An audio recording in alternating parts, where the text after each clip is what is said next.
Hola, minasan! Welcome back for another round of freelance gaming. How y'all doing? Are you doing good? I'm doing good. Doing much better than before. A little bit better. Um, yeah, this was a rough week. This was a rough week for me. Sorry. Pour a nice cold brew of water. Nice brew of water there. Hmm. Let's wet that whistle because there's much to talk about. There is much to talk about. Have you all seen, those of you who've seen the video, uh, yeah. Um, Thank you. Thank you for seeing the video on YouTube. Those of you who was there for the VOD, thank you. Over on the Twitch and Kick site. Yeah. Those of you who are just tuning in, let me get you all up to speed here. I done goofed up. uh, I have really goofed up. And I gotta get my priorities straight. You know?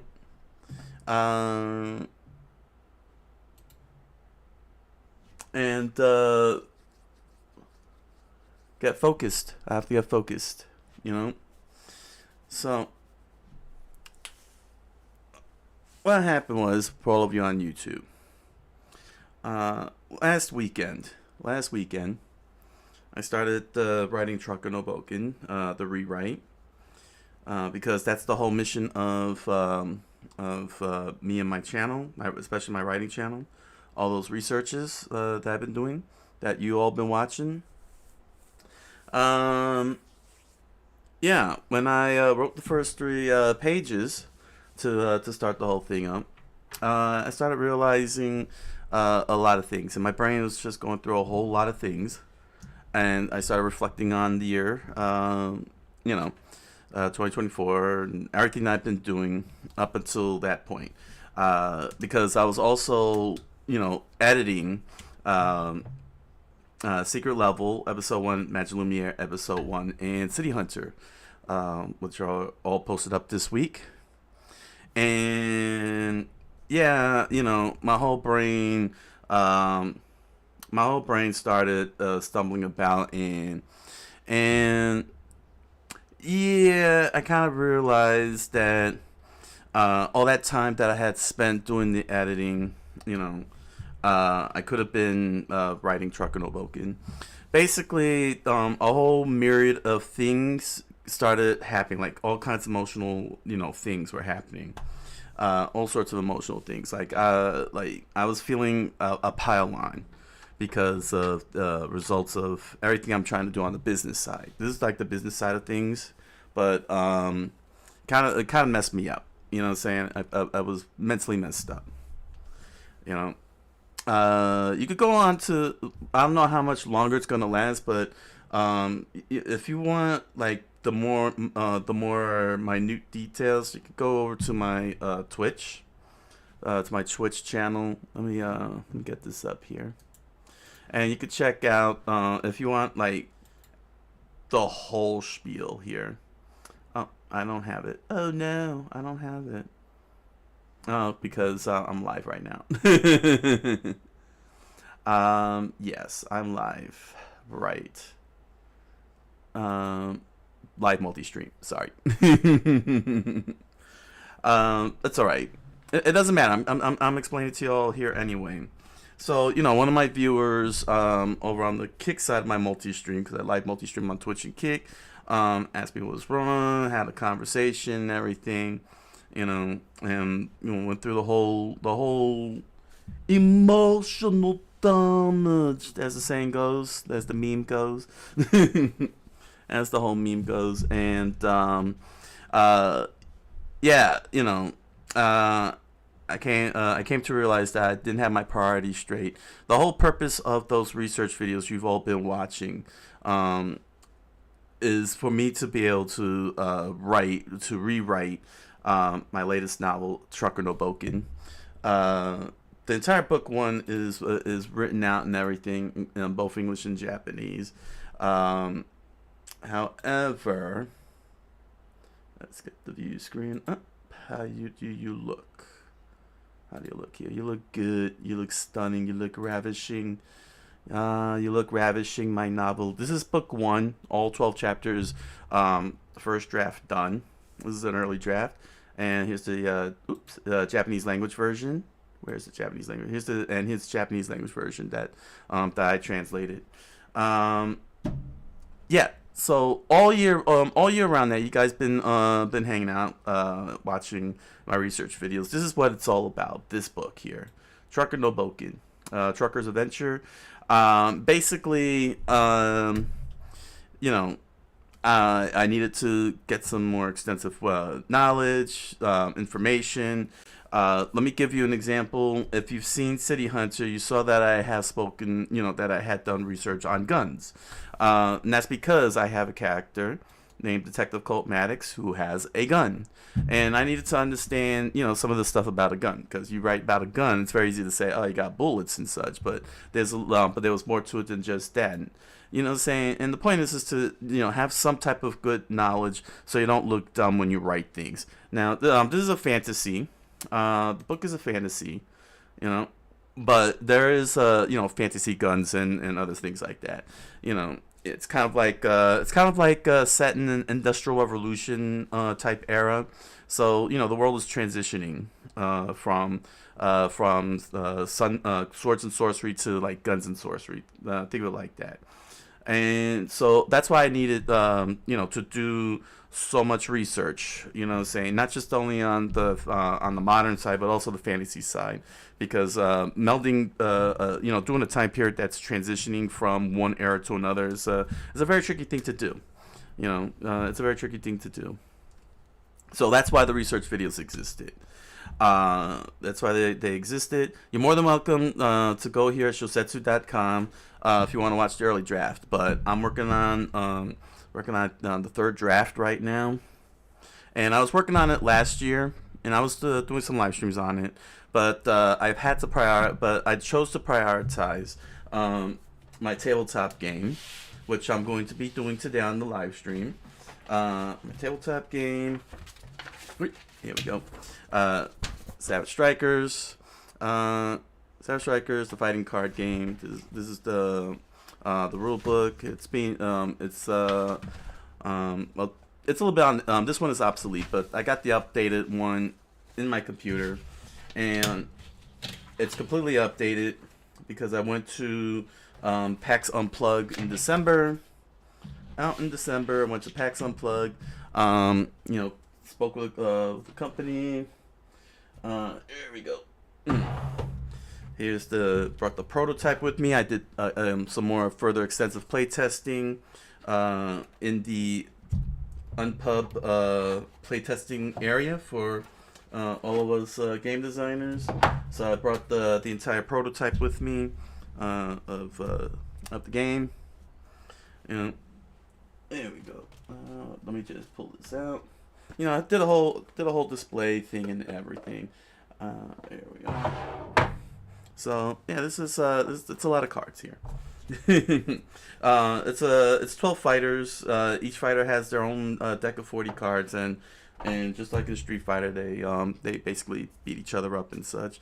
So this is what the cards look like for the most part. Yeah, let me zoom in for you.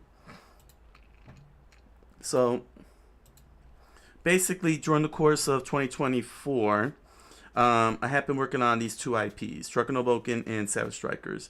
And I leaned into Savage Strikers because this store called Retro Lotus Games in Somerville, New Jersey, very nice people, very nice owners.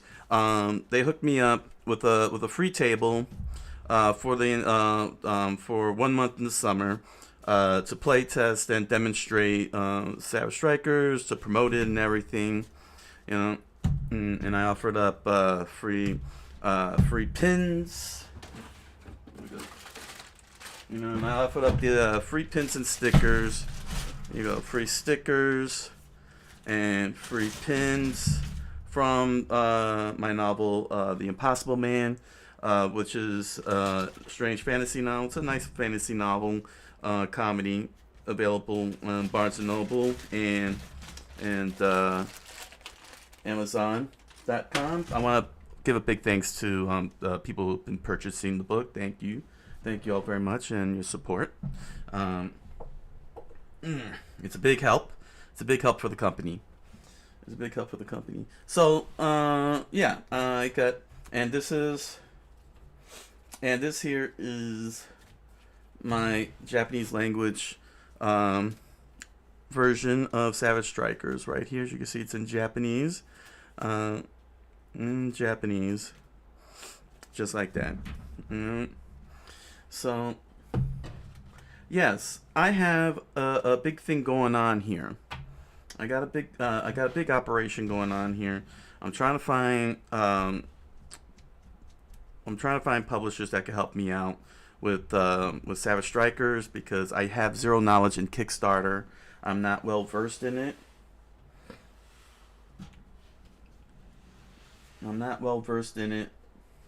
Because I'd be very happy to do Kickstarter on my own if I knew how to do it on my own. But I don't. And so I need help in that department. So that's what was happening in 2024. That's what I was doing in 2024. Was working on Savage Strikers. What's going on here? Here we go.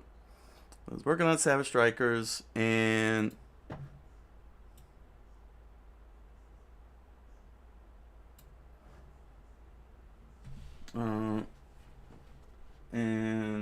getting the game ready for PAX Unplugged and everything, and getting, so the research videos was a good opportunity, to learn culture, learn writing, tropes, and that kind of stuff. And yeah, big thanks to every single one of you out there who gave me views, especially on Skibbity Toilet. It was pretty awesome. It was pretty cool. So what ended up happening was that I wrote the first three pages of Truck No Bouken. They turned out very good. I liked what I wrote in the first 3 pages in the rewrite. And I started having crazy episodes because so many things was just not going my way. There was some crazy things that was going on, and felt like there was a pile-on. I felt like there was a pile-on, and then I came to realize that I didn't have my priorities straight. Is what happened. See, I had said that I was going to be dealing with Trucker No Bouken in January, and start the rewrites and everything. And I realized that I'm coming to the end of February. We are 8 days away from the conclusion of this month, and I didn't write Trucker No Bouken. I'm trying to finish up translating Savage Strikers, but because I didn't start writing in January like I was supposed to, and concentrated too much on the reaction videos, I lost sight of everything, and I just had a sudden meltdown. As a result of that. So I realized that was the reason why is because I was too focused on the reaction. Like I was enjoying doing the editing on reaction videos and everything, but I forgot why I was doing it in the first place. I need to make it extremely clear to all of you on YouTube. Something extremely clear on YouTube. I'm not a reactor. My whole entire operation is not reactions. The reactions are a cog in the machine, a big machine that I'm operating here. It's just a little something extra that's going on. It's just a little something extra that's going on. That's the whole point of the research videos. That's why I call them research videos. It's supposed to help me learn tropes, culture, information, so that when I rewrite Trucker No Bouken, I don't look like an idiot writing it. I don't look dumb writing it. I'm not You understand what I'm saying? You know, that's what I did with the Impossible Man. With the Impossible Man, I did lots of research. I wrote it out, and you know, those who have picked up the copy and read it loved it. You know, I get people who tell me they like it. You know, but I did lost sight. I was having a lot, and I really was having a lot of fun with reaction videos. But though, all that research was supposed to be to writing it, and that whole wind down that I was doing in January, you know, when I was trying to clean up everything, you know, covering Skibbity Toilet, you know, doing Skibbity Toilet, the Space King, you know, all that stuff was supposed to clean everything out, you know what I'm saying? So that way I could get back to, uh,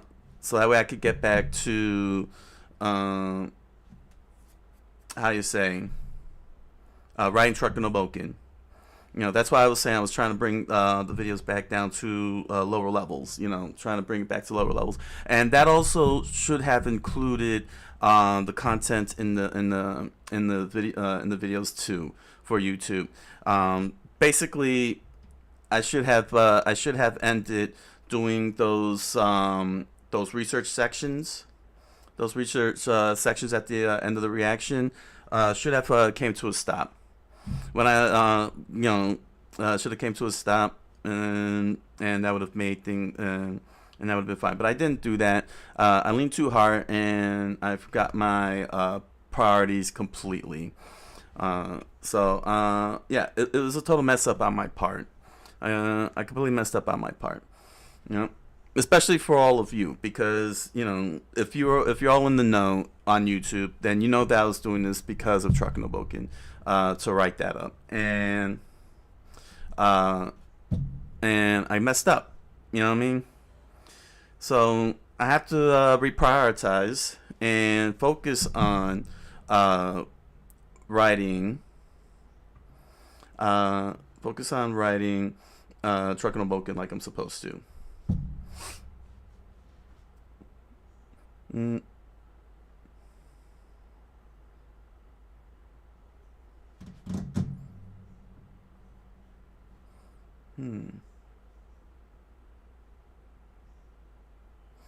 So,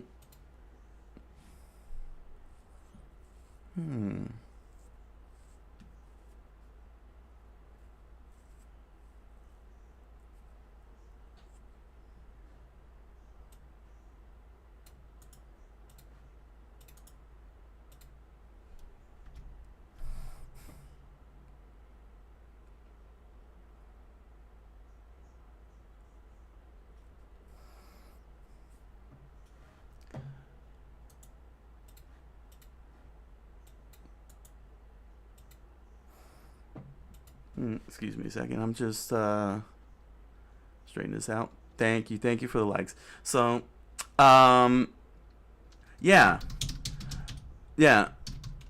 I have to put a stop on the research videos for now. So I do apologize for that. Hello there, Lakiza Pink. Welcome to the show. Just getting everybody up to date on the situation here on the channel. So basically, I'm not getting rid of the reaction videos. I'm trying. I want to make that very clear. The reaction videos are not going away, but they have to take a step back. They have to step back so I can get this book done. I'm hoping I can use next week. I'm hoping that I can be able to use all of next week to get that done and get back to doing the reaction videos. I'm hoping I can get back to that, but it's gonna be on a week by week basis. Even though it's 12 chapters, I'm not sure exactly how much work is gonna get done into it. How much work is gonna get done into it in 1 week, because it's gonna probably take more than a week. So it's gonna take more than a week. But here's what's gonna happen with the videos, because now I have to scale back. There's no reason for me to do heavy research now that I'm rewriting Truck No Bouken. That's basically the point I'm trying to make. I put too much on. I put too much, and I let things that negative things that had happened in the past year to pile on to my head. So this is where the reprioritizing is coming in. I gotta write Truck No Bouken, so no more research videos. However, since I did those live stream videos last month, and what I'm going to do today, I'm going to do a couple of lore viewings. I'm going to post those up while I'm writing Truck No Bouken, because I don't have to do extensive editing. I don't have to do any extensive editing in any way, shape, or form to get over the copyright on from the anime studios and all that stuff. That's been very annoying. Screw you, Netflix. I'll talk about that one, because that's part of the pile up, the whole Netflix thing. So I will be posting up, from last month's live stream and and today's live stream, just to fill in the videos. So this is gonna be content. Don't worry, that's not going away. But when I do come back, once I get Truck No Bouken done, once I get where is it at? Dagnabbit. Here we go. Once I get this done, okay. Once I get this done, like I'm supposed to, like I told you I was supposed to, okay. Get this done. Get this translated into Japanese. Get this retranslated in Japanese.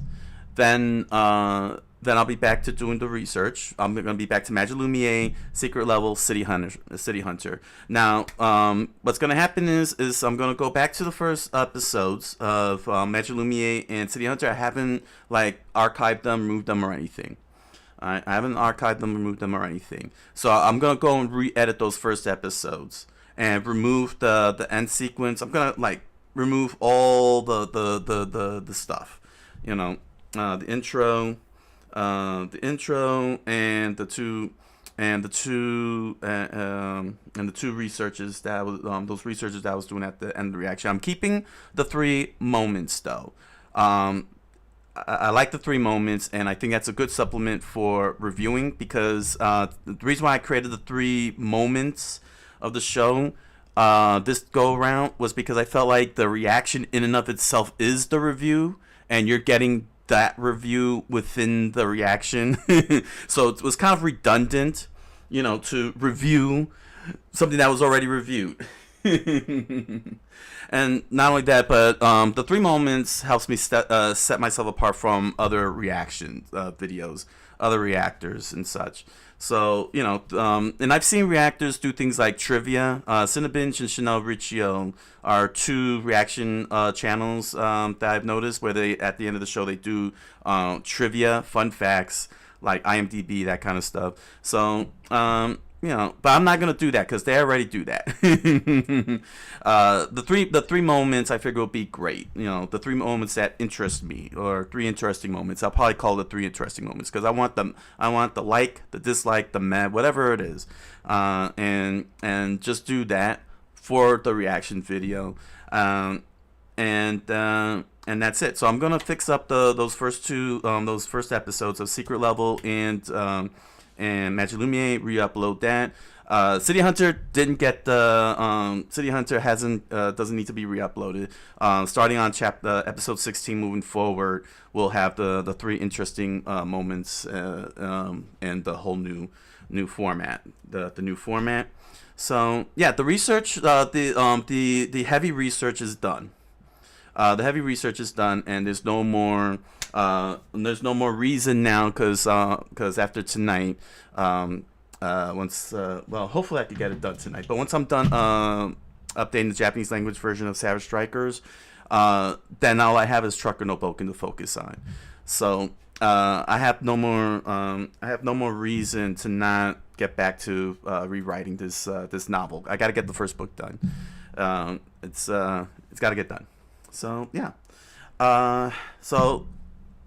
No more psych breakdowns or anything. I got my brain back together, and for the past 48 hours, You know, I've been getting morale boosts from viewers, fans alike, as well as business that I conducted Thursday evening. Did a little business. It was fine. It was all good. So, so my brain is over. The emotional damage is mended. So now I got my game plan. I got my game plan. I got my information. I got everything I needed, and I feel a lot better now. So, so what I'm gonna be doing tonight, I pulled the I'm gonna work on Savage Strikers. I want y'all to check it out, YouTubers. It's been a couple of years. I'm trying to remember when I last posted up a video on Savage Strikers over on my gaming channel, the main channel, when I last demonstrated it.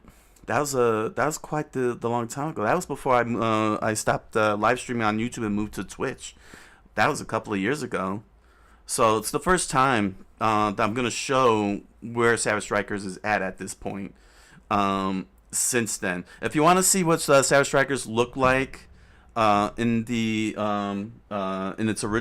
older form, just head on over to my gaming channel. Let me just grab that. Just head on over to my gaming channel. Let me put that for you guys here on YouTube. It's got its own playlist. You'll find it at the bottom. It'll say Savage Strikers Draft 112 playlist under multiple playlists. Just go on down there.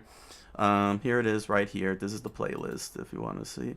This is the whole playlist. If you want to, see the whole research and everything that went into it, feel free to do so.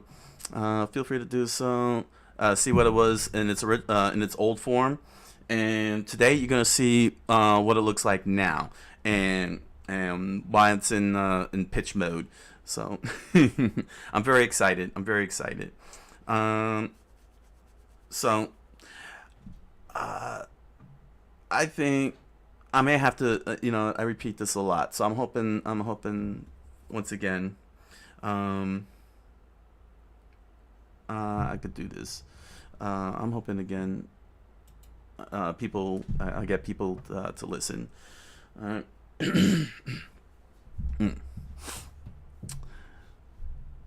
My name is Henry Michael Brown, owner of Coqui-san LLC, a intellectual property creation company.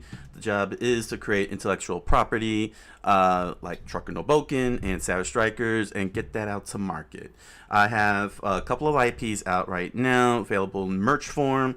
The Impossible Man being one of them, the novel, along with merch like pins and stickers, stickers. All right. Then I have Splatter Bomb, which is also available.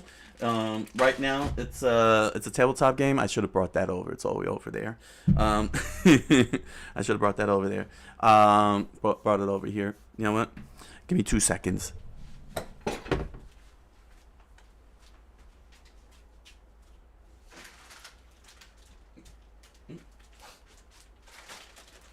Here we go. 2 seconds. Splatter Bomb is another one of my IPs. It's a tabletop game. It's a tabletop board game. Here we go. You've seen my characters. If you've been on my main channel, you've seen them a lot. Especially if you watched the Splatter Bomb Lounge. Here we go. Here we go. And I've been looking for a publisher for this as well. Here we go. This is the game. It's not a card game, it's a board game. Here's the game board where you put them together.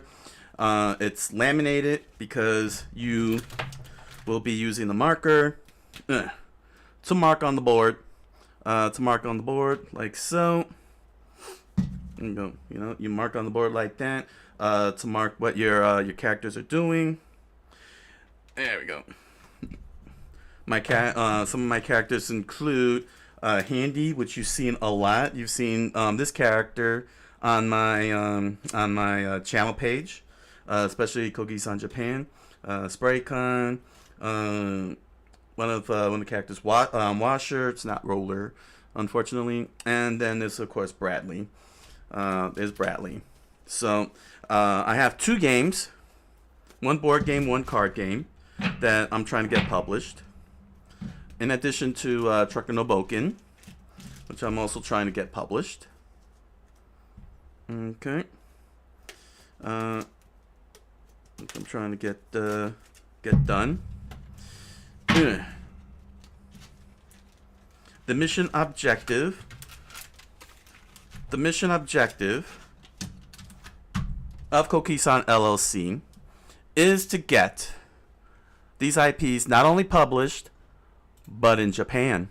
That's why there is a Japanese language version of Trucker no Bouken on SYOSETSU.com. SYOSETSU.com, for those of you who don't know, it is a story writing website written by Japanese. And it is a site very well known for many of your favorite anime getting picked up from there by publishers. Mushoku Tensei, that I was reincarnated as a slime, Bofuri, to name a few, they all came from SYOSETSU.com. I'm trying to get myself a Japanese audience, so that way I can break in for my company and I. So that way I could have a nice international audience. Japan is cool. Japan is awesome. I translated this myself because I have been in school studying Japanese. I've been doing my live streams on Twitch and Kick Mondays and Tuesdays with my Japanese studies while I'm going to school. I'm prepping up to do the Japanese language proficiency test N5 level. This is the first textbook I got. I'm still looking for more books, and I gotta figure out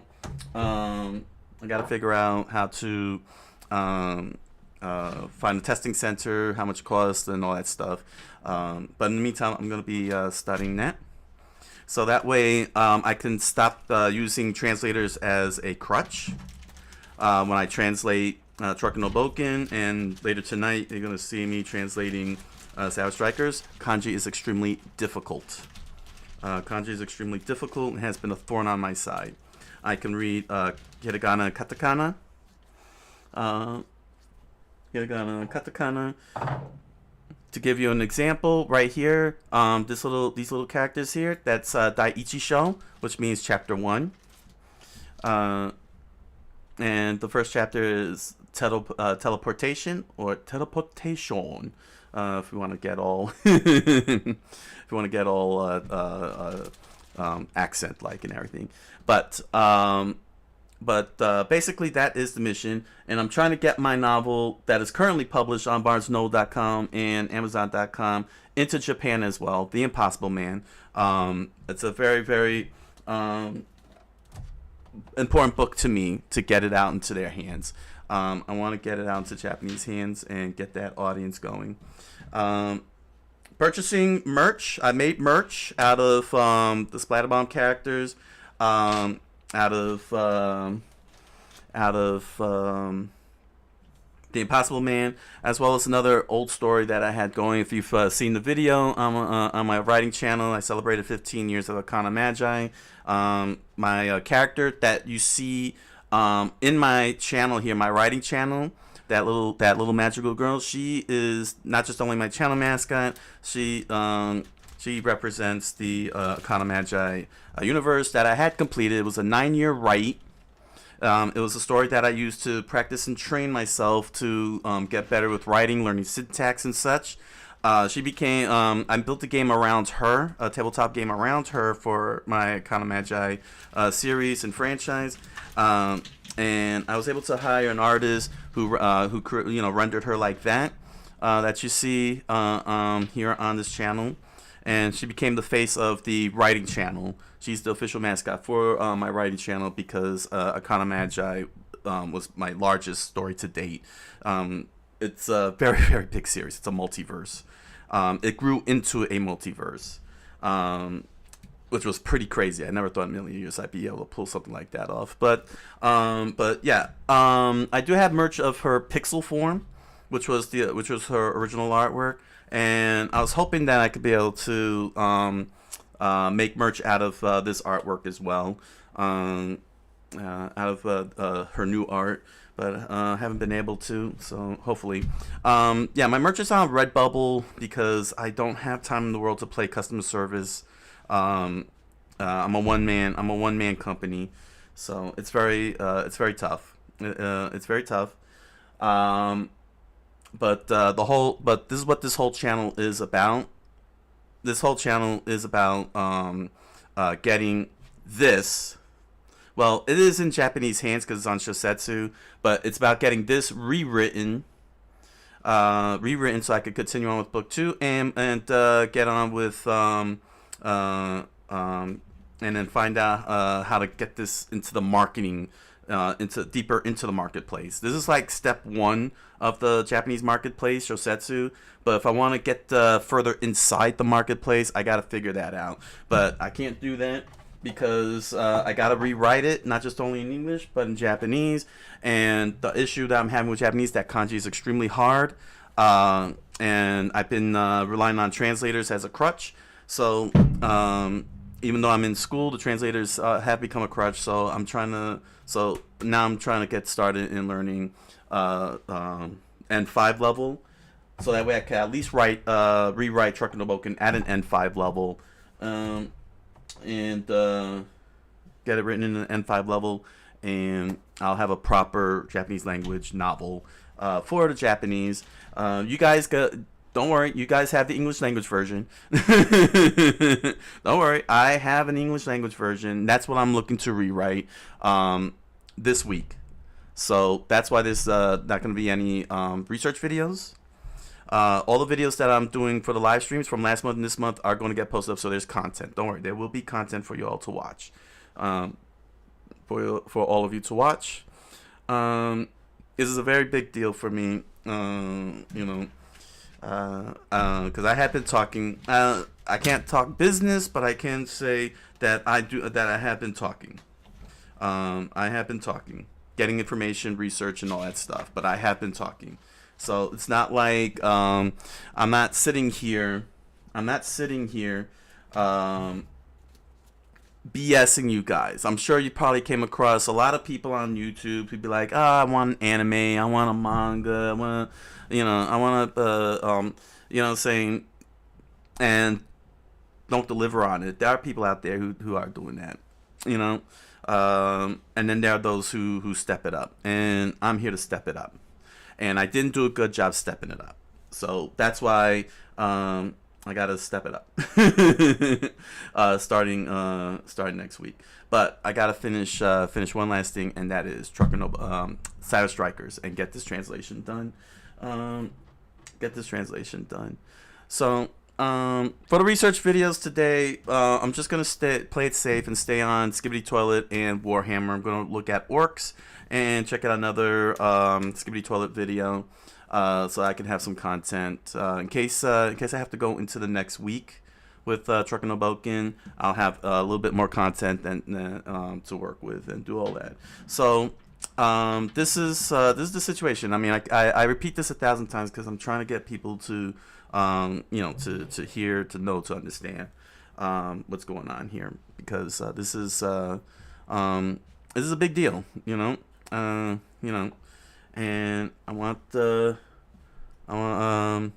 looking to win here. I'm looking to win. Let me put it this way. I am looking to win.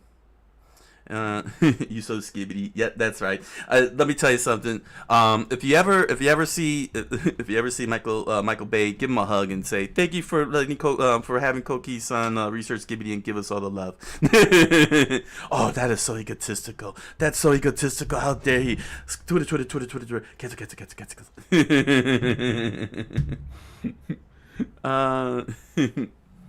No, seriously. I mean, Michael Bay is the reason I found myself into skibidi, because it just blew my mind that he's making a movie out of it. It's hilarious. It's hilarious. The way things going. Speaking of skibidi, actually, now that we're talking about it, I looked up Fearlance because I wanted to see how fans as part of the research, approach their fandom with something like Skibidi Toilet, and sadly, Freelance took down the first 50 videos because he is redoing them. He's redoing them so that way they could be a lot more cleaner and the story a lot more tighter. So he's basically doing like a second draft. So I was very saddened, but pretty amazed because that's 50 videos he's doing. But he did point out that his more recent videos are like the up-to-date ones, so he's not like working on those. But I don't want to jump all over the place. I only jumped all over the place with Skibidi Toilet because I was trying to understand and comprehend how a head in the toilet got all those millions of views and a movie deal. But I wanted to do this in chronological order. I wanted to do Freelance's Skibidi Wars in chronological order, and unfortunately he doesn't have the first 50 episodes, so that saddened me. that saddened me because that would have been such good research. So just gonna have to wait off on that one until he starts posting the new ones, which will probably be good. So that's the gist of it. So yeah, it sucks because I wanted to keep the research going. That was the Skibidi Toilet is just fascinating. It's just fascinating, you know. It really is a fascinating thing. All right, so let's see. I got y'all down on so I got y'all up to speed on me, my channel. Oh yeah. And just to note, the YouTube channels are not the centerpiece of my company. It's the writings and the game designs. Those are the centerpiece. These videos is supposed to get you all to learn about my books, my game designs, and become fans. And like buy the merch and all that stuff, and be fans of the merch, be fans of the book, all that. I'm trying to build a fandom.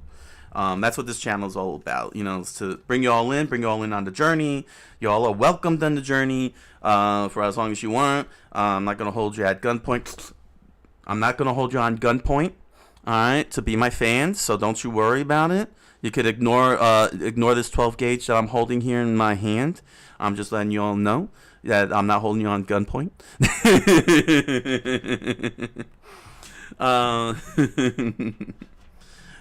Spread the word, please. Spread the word, Spread the word. Let people know I exist. Most importantly, let YouTube know I exist. I am short 500. Short 500 because for some weird reason, as long as I'm not at 500, I'm not going to blow up with YouTube's algorithms and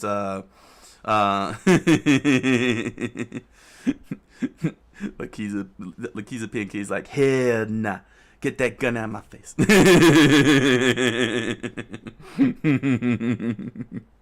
How you say? Yeah. I can't. Marketing is one of my company's weak points. One of my company's very, very big weak points. So I need fans. I need fans to spread the word. I need more subscribers because YouTube doesn't care about the little people. They say they care about the little people, but if you understand their algorithms, for those of you well versed on of YouTube, then you know that that their algorithms are a total screw job for the small people. For the little people. They sit there and say, "Oh, we improve upon it and everything," but they don't really improve upon it. They just make it worse, make it harder. I don't know. They put a ridiculous standard on it. It's YouTube. It's just YouTube videos. Holy crap, man! You're not HBO Max and Disney Plus. You're not even Disneyland. You're not at that level. But Amazon owns us. Yeah, and they got their own thing called Amazon Prime Video. You think they care about YouTube? I know, right? YouTube probably watching and they're like, make sure to note him into the shadow realm. Make sure to add Coqui-san to the shadow realm. So yeah, whatever y'all can do. I'm not asking you to build an arc or anything. It's YouTube. It's the internet. Just spread the word. Just spread the word, or make a wiki, or one of those TV trope articles that I've been covering. I don't know. Do one of those things. Just do one of those things. Have fun. Have fun. Have fun with this channel, man. Have fun. Have fun with me and my channel. You know, that's all I'm really asking for. Just come on in, have fun. You know, treat my channel, treat this whole operation like you would treat going to Toys R Us. You go into Toys R Us, you check out the toys, you're like, I don't like this. Okay, that's fine, but I like this one, you know? So, like, you go and you see the Impossible Man, you're like, I don't like the Impossible Man. But then you see Savage Strikers, you're like, I like Savage Strikers. You pick it up. That's fine. That's called normal customer behavior. Okay, that's normal customer behavior. Okay, I'm not expecting y'all to be fans of every single thing I create, but you know, be a fan of something. You know, if it's something that you like, be the fan. Be a fan of it. You like the Impossible Man, be a fan of it. You like Trucking No Bouken, be a fan of it. You like Savage Strikers, be a fan of it. You like the Coqui-san channel in and of itself, the YouTube channel, be a fan of it. Whatever you want to be a fan of, be a fan of. You know, but I'm just trying to let you all know that. If you want to see this get blown up and be part of the blow up, it's not gonna help if the word's not spread out and YouTube keeps on doing crazy things with the algorithms and making it harder for what is right now a small channel not get seen. You know, not get seen. You know what I'm saying? I mean, come on, man. This is a chill. This is all chill here. You know what I'm saying? I'm trying to be chill here. Leave the business side behind the scenes and just chill right here, right now. You know what I mean? We're all on chill mode. Speaking of chilling, maybe I should increase the heat. It's freaking freezing outside. It's 25 degrees. Holy crap.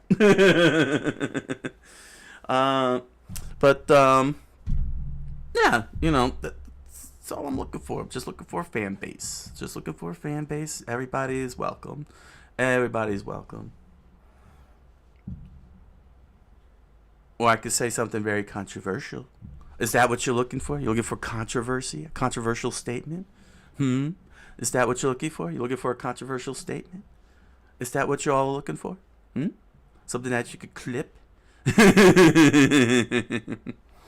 Oh, I know what's going on the internet. Don't think I don't pay attention. Don't think I don't pay attention.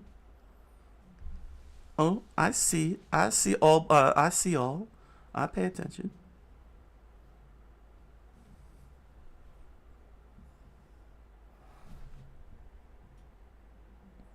My work is DEI free. Oh my gosh! I can't believe he said that. Oh my gosh! I can't believe his works don't do that. Twitter. Cancel. Oh my gosh! The Streisand effect. Oh my gosh! The Streisand effect is working. It's working. Give me all the likes. Give me all the subscribers.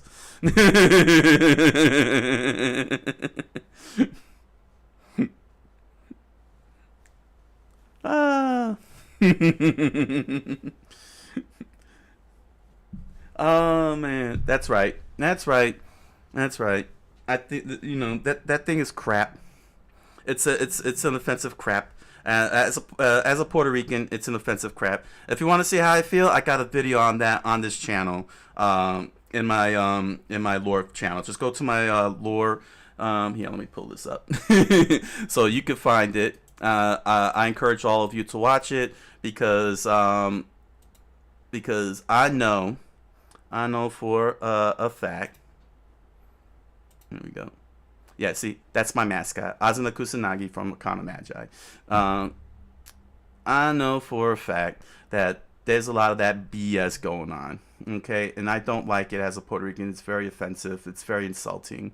Where is it at? Where's my lore videos at? Here we go, Coqui-san lore. There we go. All you gotta do is go to the story of how being Puerto Rican means so much to me. I encourage all of you to watch it. It's 18 views. It's an hour long, but it's 1 hour of absolute diatribe of what made me very, very, very, very angry about this crap. I despise it. Story first, fun first. You know. I try to explain. You know, I explained on my live multi-stream, and since I got you YouTubers out here, I'll explain it very simple. Okay. I get what they're coming from, but they really have no idea how to write it.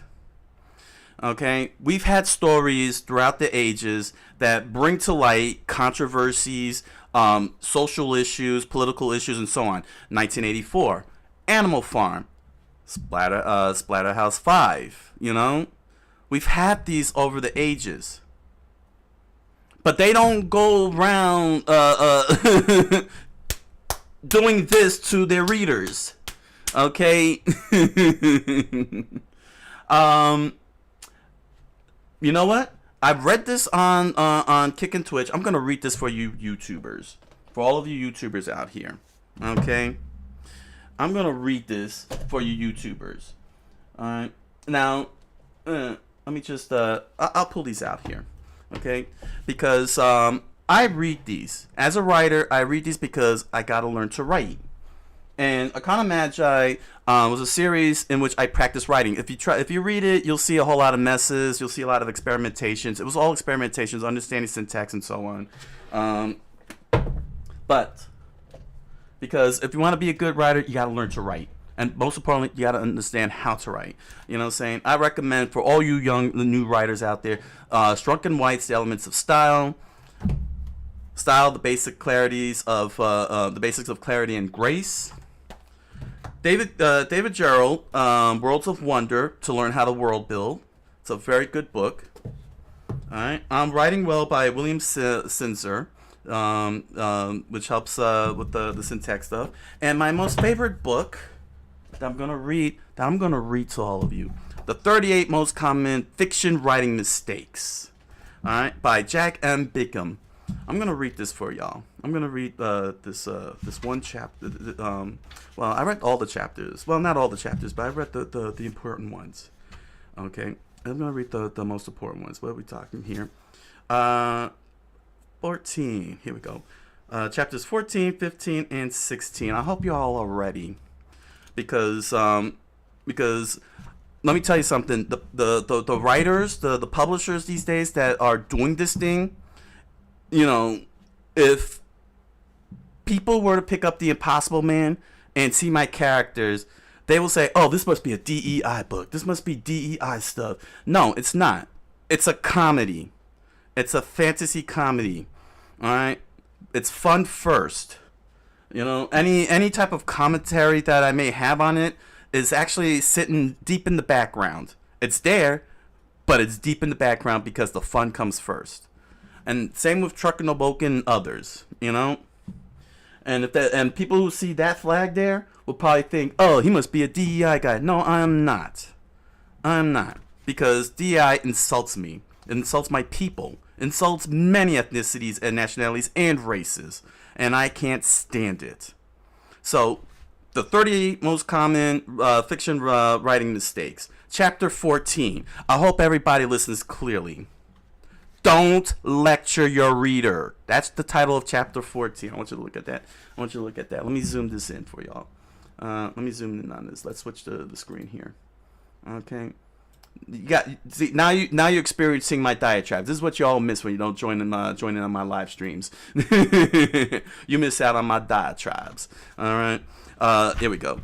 Chapter 14. Don't lecture your readers.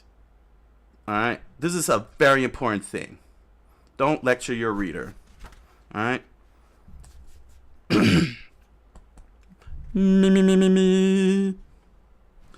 There you are, deep in your story somewhere, and you realize that there's some vital information that your reader really ought to know. So you write something like this. Charlie had no way of knowing this, but it is a well-documented fact that Type A personalities suffer a high incidence of heart attacks, and his enemy Sam was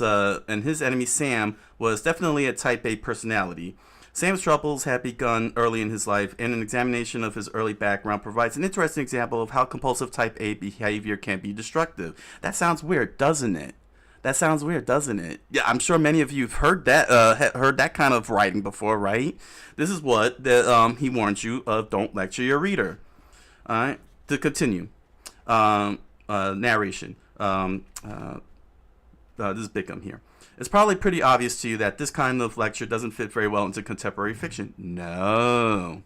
There was a time in the earliest days of the novel and before the modern short story had begun to assume its present form when a fiction writer could address you, dear reader, and speak author to reader like a stage lecturer might speak to an audience. But fiction has become much more sophisticated since those long gone days, and readers now won't stand for lectures by the author. Why? For at least two reasons. First, lectures by the author violate every principle of viewpoint, as just discussed in the two preceding chapters. Second, such lectures completely stop the forward movement of the story and so distract the reader from the plot, where he should be focused on. Another possible reason for avoiding author lectures in your fiction, you may find yourself deviating from the fictioneer's goal, the telling of a story, so that to that of a pamphleteer, which is trying to sell a belief.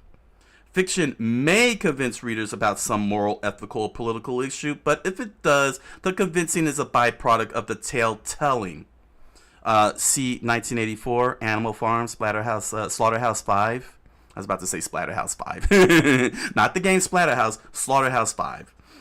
Fiction does not exist primarily to convince anybody of anything. It exists to tell a story, and by so doing to illuminate the human condition. Let me make a suggestion, says the author here. If you ever find yourself saying that you are writing a story to prove something political or whatever, shelve that story instantly and don't work on it again until you can write it for its own sake. Of course, writers of fiction care about issues of the day. Often they have very, very strong opinions, but the published writers entertain. They don't write to prove anything. If their story happens incidentally to say something thematic, that's grand. Most stories do end up implying some idea of feeling.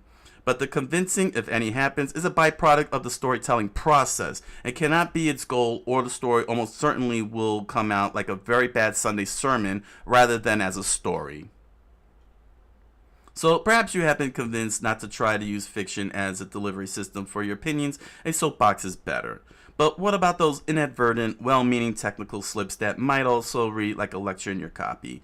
These are sometimes harder to catch. As we've mentioned in chapters 12 and 13, you'll establish a viewpoint and write in such a way as to remind the reader of where that viewpoint is. It should be relatively easy for you to slip in material that you, the author, want in the story, as long as the viewpoint character needs to think about it. What do I mean here? Simply this. Faced with the need to work some factual material into her story, the good writer does not say, how can I get this into the story? Instead, she asks herself, why does my viewpoint character need to learn or recall this information? Or, how can I get the viewpoint character to notice what I want noticed here? Which is quite different from sitting back as the author and shoveling in data. The more you practice your handling of viewpoints, the easier and more like second nature it will become. The more solidly you're writing in viewpoint, the less likely it is that you'll launch into a distracting lecture by the author. Look for lectures in your fiction. They tend to be chunks of information that you, the writer, stuck in there because of what you wanted in the story, rather than what the viewpoint character would be thinking or dealing with. If or when you find such obtrusive chunks of author intervention, figure out how to get them in through the viewpoint. Ask yourself such questions as, what can happen in the story to make my viewpoint character remember this? What can happen to my viewpoint character to make my viewpoint character seek out and get this information in the story now?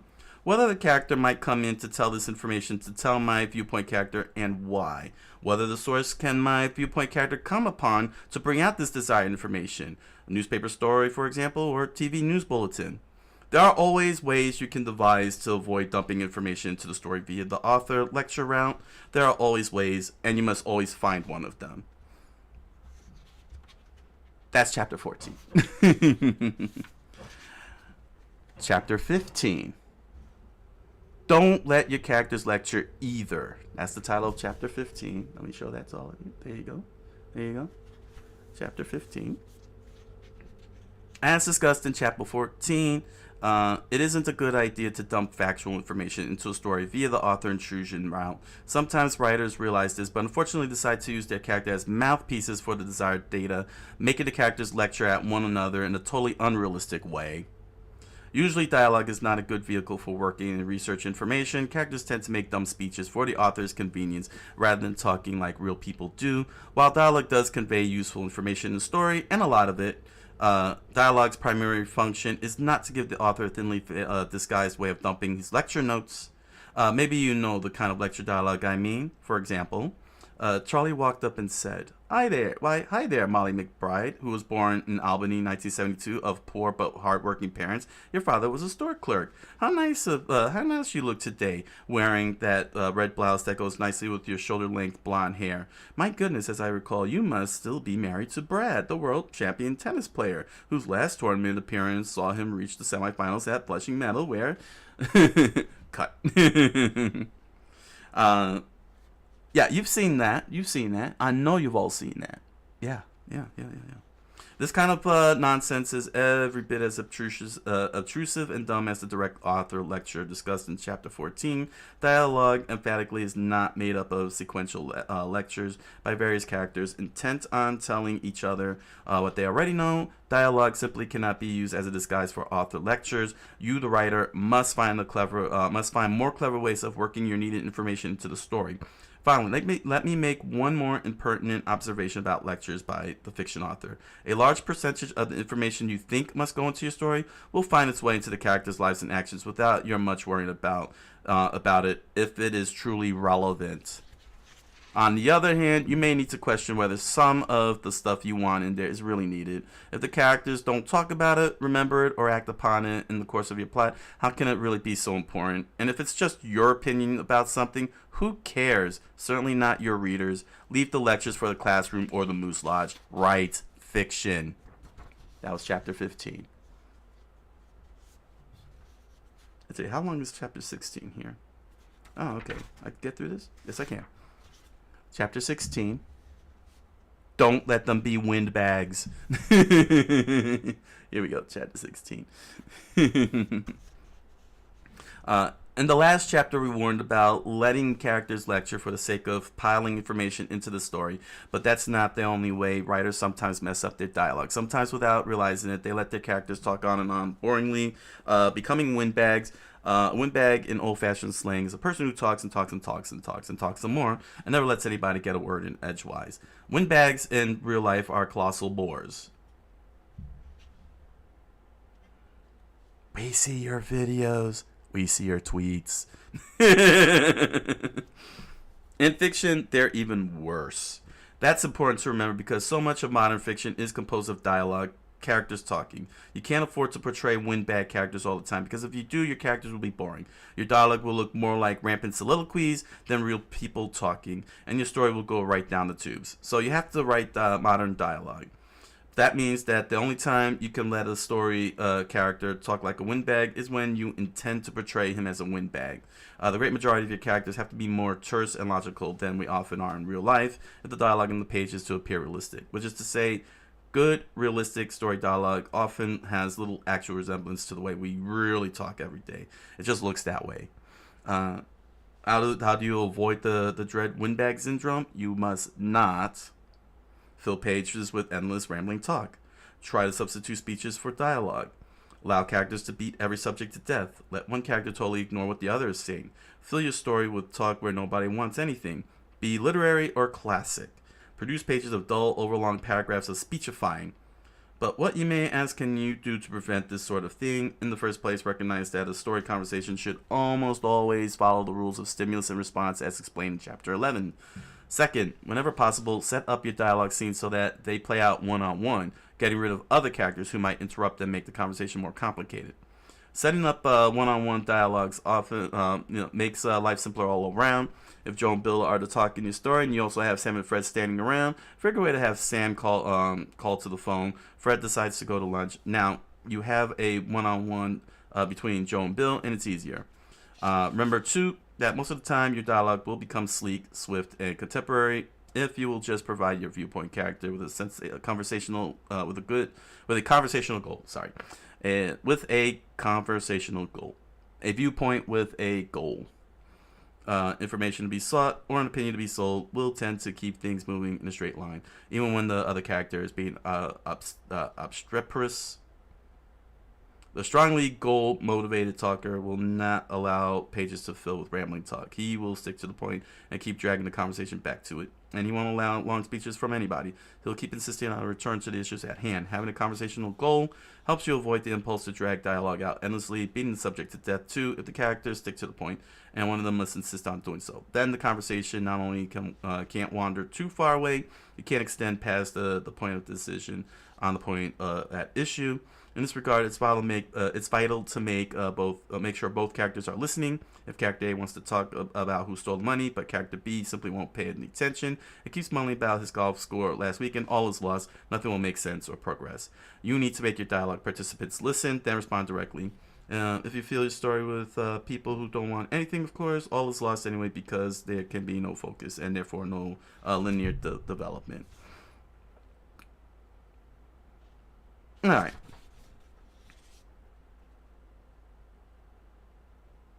All right, we can stop right here. I think the point is made.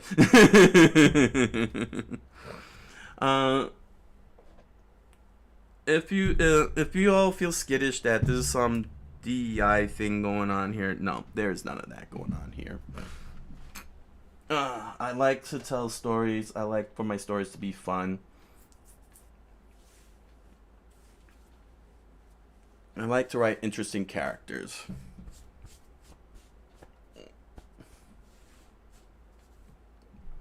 Maybe that's why I don't have anybody watching. Maybe that's why nobody's watching. I'm not controversial enough, huh?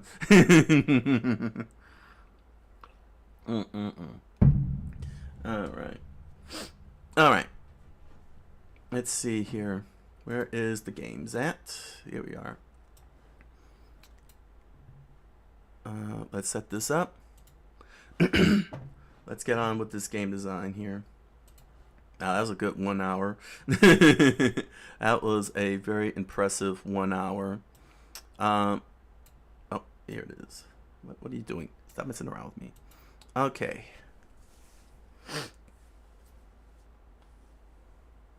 Let me come over here to Twitch.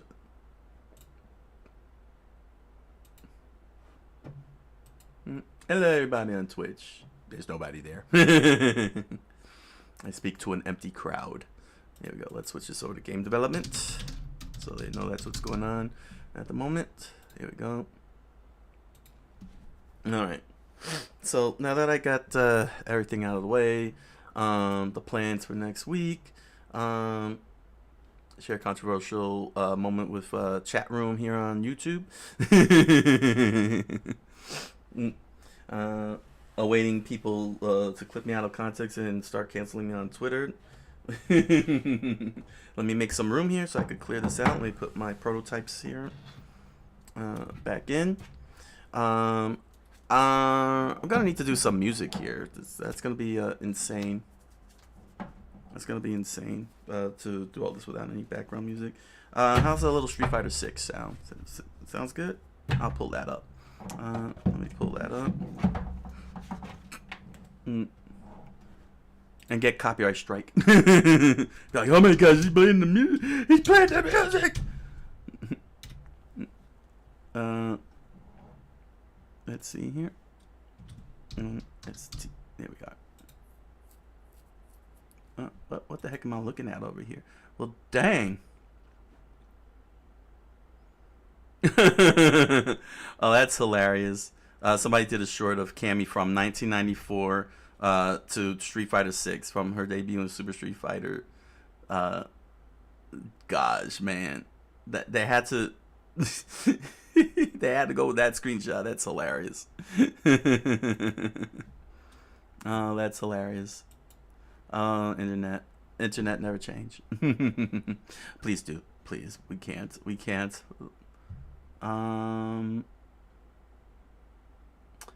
Let's see. I need the. Let's see here.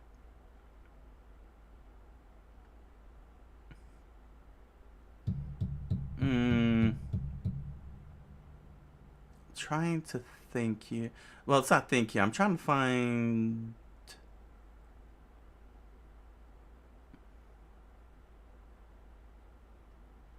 Alright, might. Nah, I don't want playlists. Ah, screw it. I'll just. Nah, I mean, I could throw in Guile's theme. Guile goes good with everything.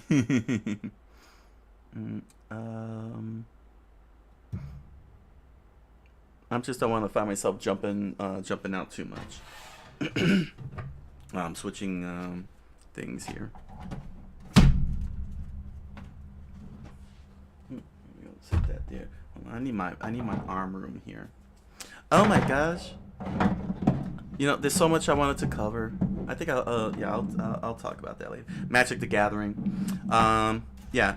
I wanted to talk about Magic the Gathering also because I think I'm done with them. Let's see here. And I say that because they made an announcement. they made an announcement for another set from Universes Beyond, and they still haven't talked about Tarkir yet. That's the next set in the series. Their Dragonstorm arc, Tarkir, and now they're talking about another Universes Beyond team up. They did Final Fantasy, but they got another one, got another team up, and we still haven't got to Tarkir yet. It's so annoying. I hope I don't ever do that.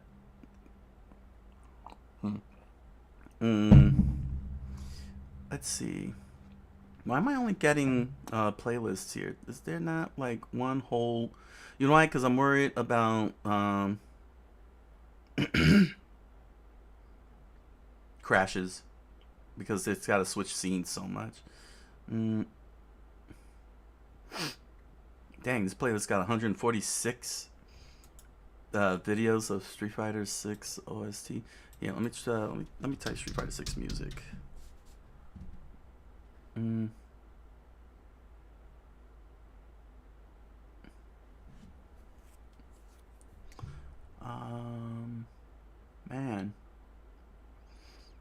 They didn't even compile it into one whole thing.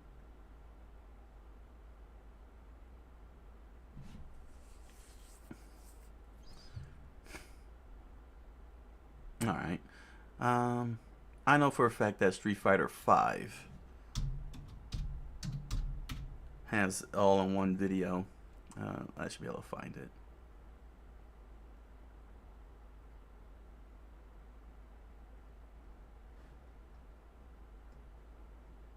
This is it?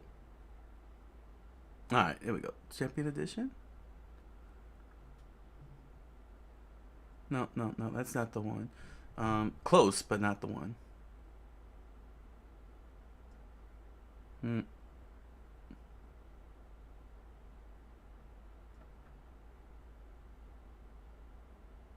Where is it at? Where is it at?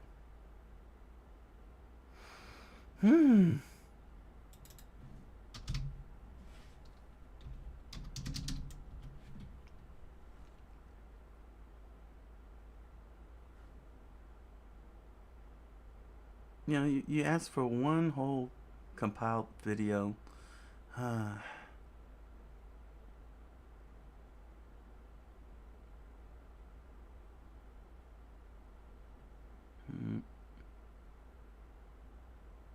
least it's giving me Guile theme. Fine, I'll put Guile theme on.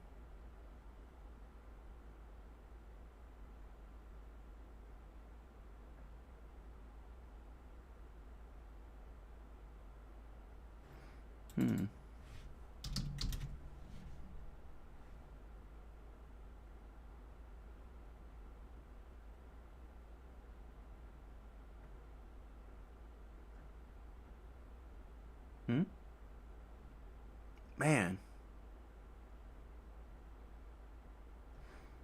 Maybe I should type this here. I'm sorry, I'm wasting time here. I want to get to this. But this can't be it. No, it's definitely not the one. But I'll pull this up anyway.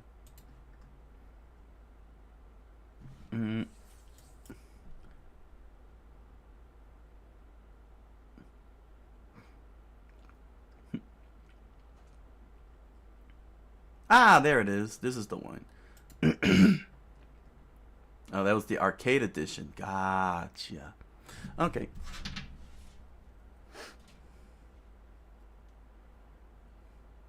Okay, it's gonna look a little weird when I'm moving my head around. That's because I'm translating, doing translation checks here, and making adjustments. Let's see here.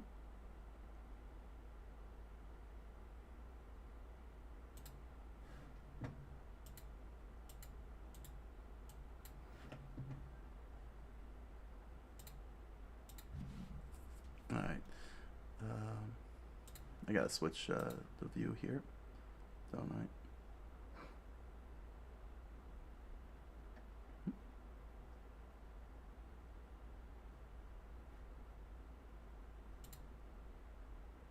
I? Oh, no, it's there. Okay, good. We got it. All right, we got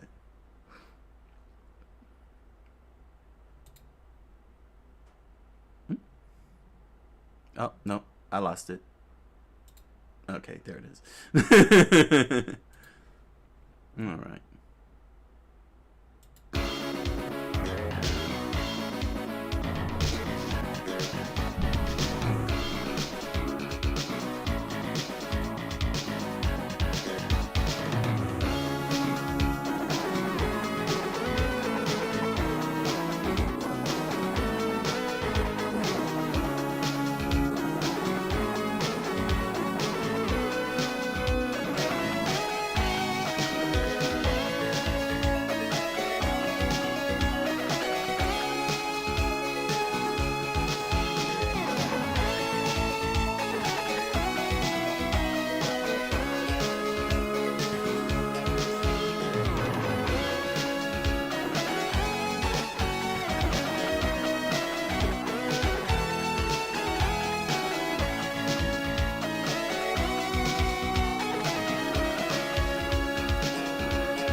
This might be easy. I don't know what I could do here.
There we go.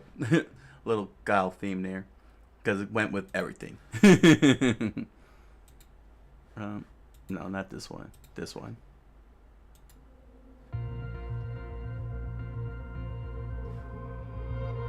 In fact, let's get to other Guile theme.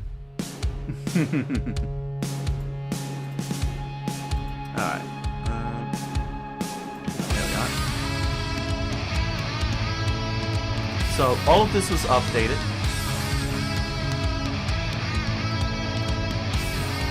Loud noises. There we go.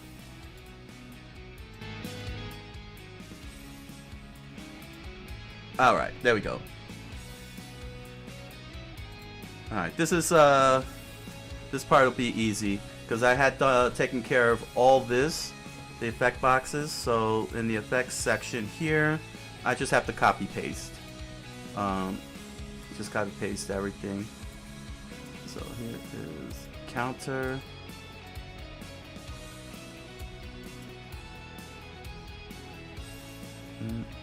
Make sure they match the text here.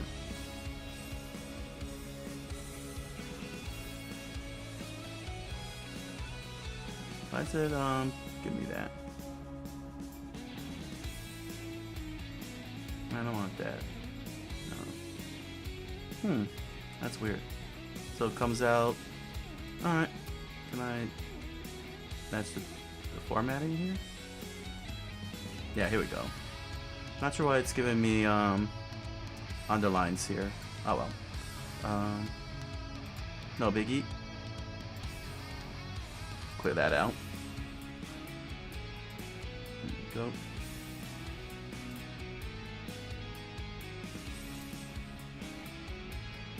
Okay.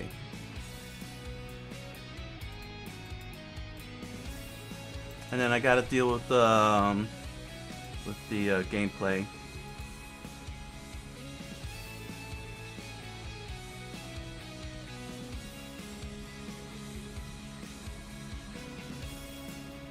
Speaking of which, I don't know. Yeah, I do need that. Okay.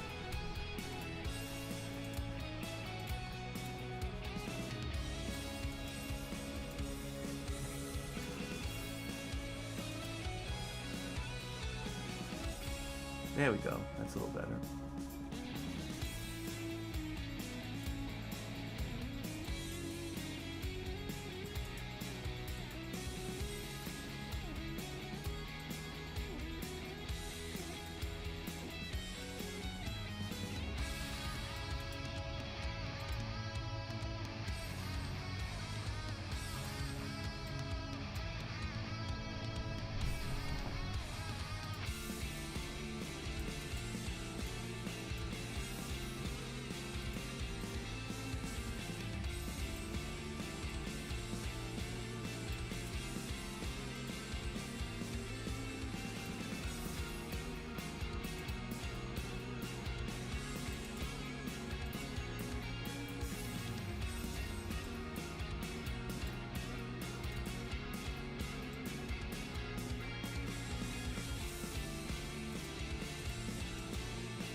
Ha.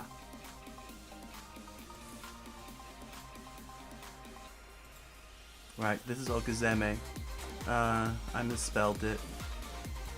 It's misspelled over here too.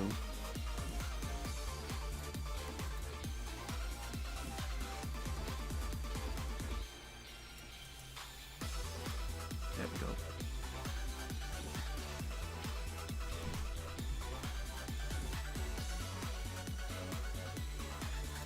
Alright, that's good.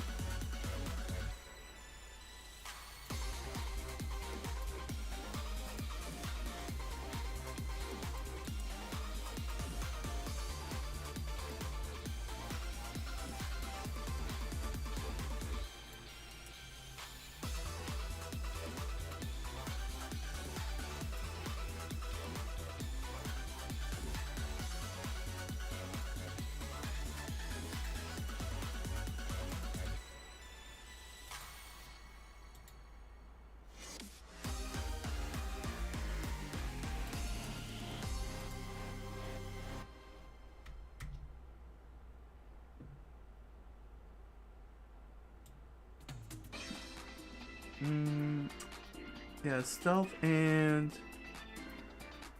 target is fine.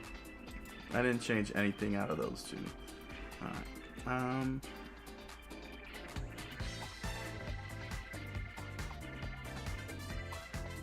Alright, good. Alright, so the effect, let's open this up a bit more. Alright. So this is good. All the effects is straight out. Did I change anything here?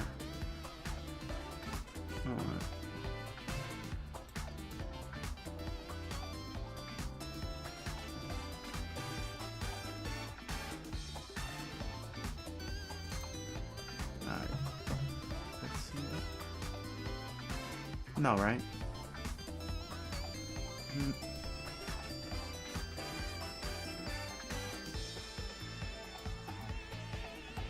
Yeah, I didn't touch anything here. I couldn't have. Alright, there's one way I'll know. I'll find out.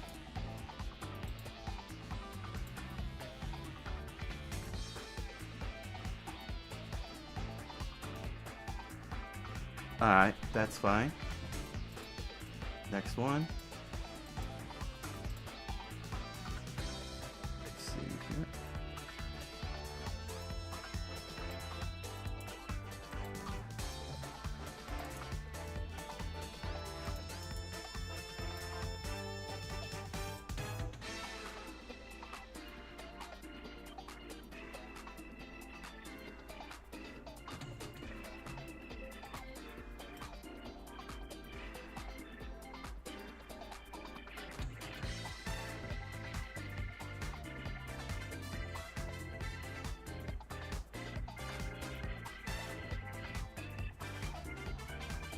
Alright. Okay, that's good.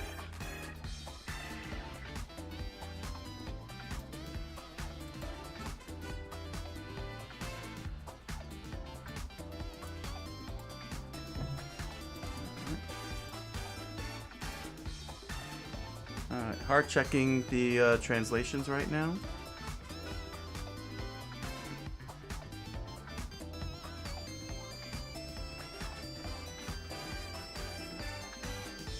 Yep, that's good. Power meter.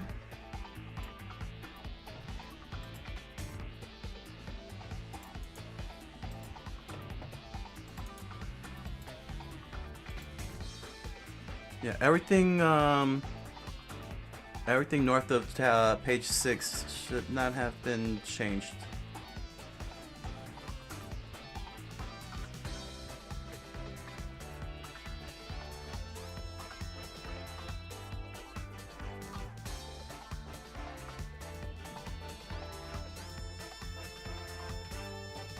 Okay. This one.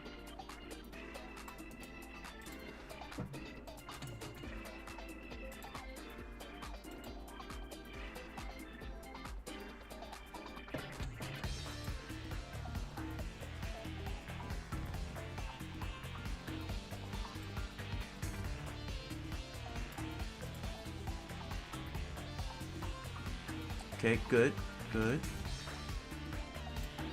So far I did a good job with these translations.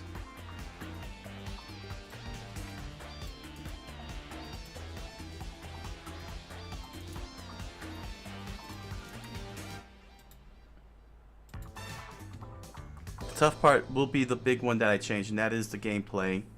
So much has changed. It's insane.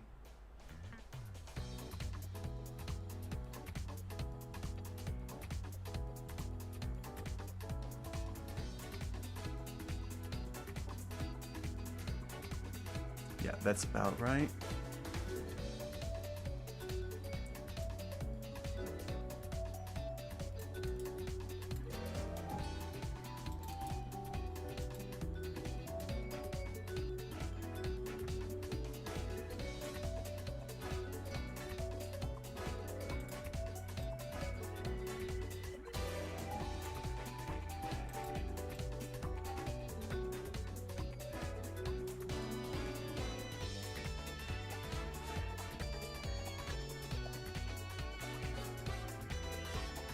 Alright, that's good. That's good. Alright.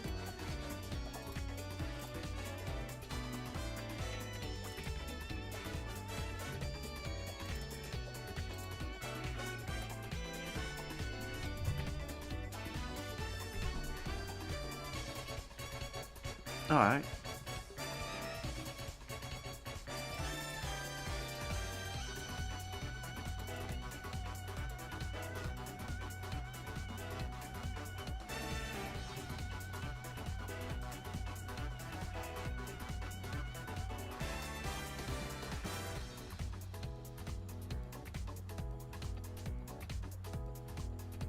Oh, that was clean.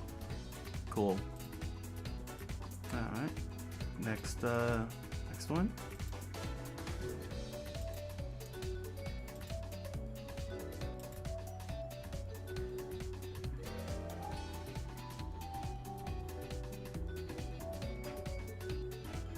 Alright, cool. So, all of this here. This should be fine. I didn't change a dang thing out of this thing. The whole layout has been consistent. All the layouts have been consistent. Nothing's changed in here.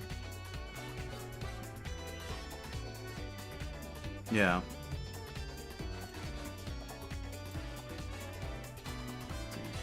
Yeah. Okay. Did I change anything up here? Nope. Striker card, attack card, move card, guard card, throw card. Alright, good. Alright. Alright. So everything north of there is fine. Now comes this part here. Round structure. Yep. That is the first big change.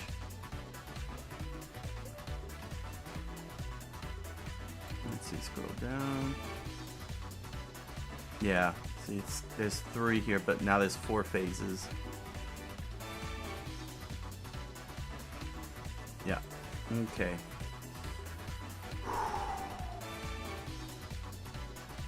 Here's the tough part.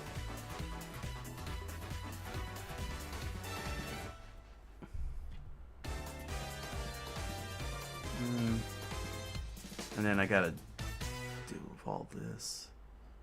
Wow.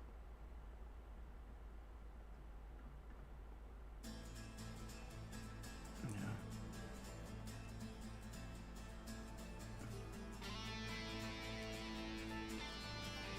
Actually, I don't have to deal with this part. Actually, I don't have to deal with this.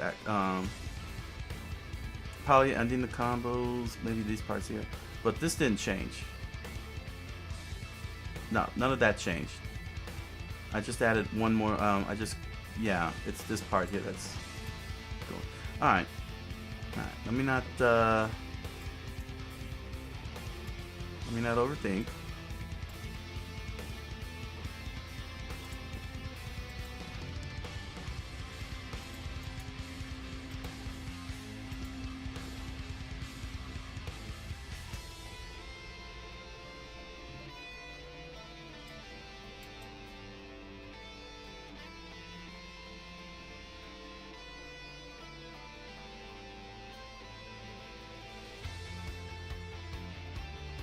All right.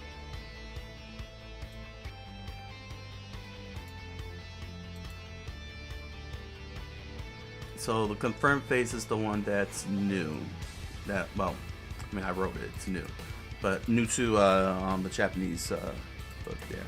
All right. Let me just make sure that these two are fine.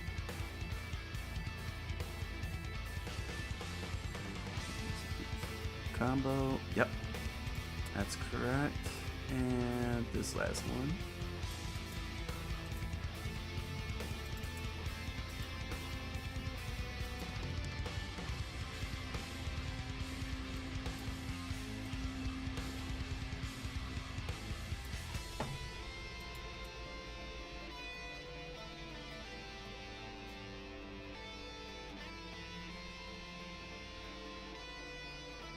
Oh, that's a little different. What am I using for that one?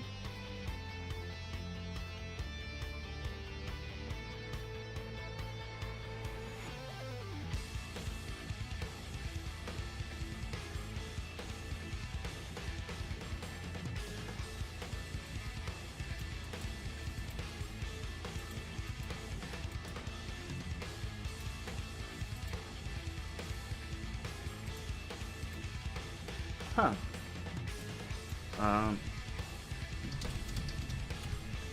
You know, because I'm, is that what I'm, yeah, healing. It's kind of cards to healing stone for, yeah.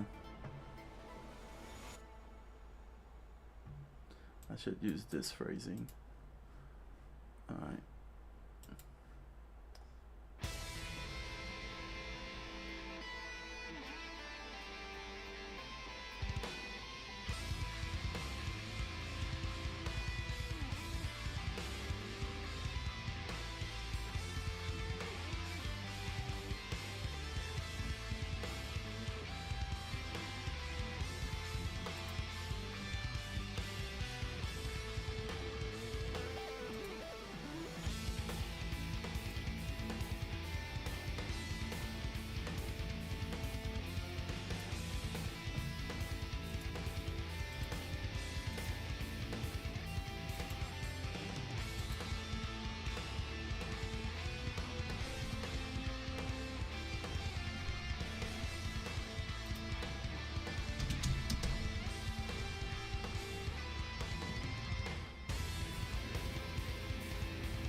I might be doing that wrong. It's alright. It's alright.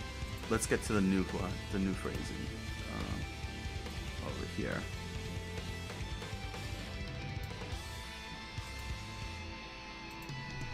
Push that down.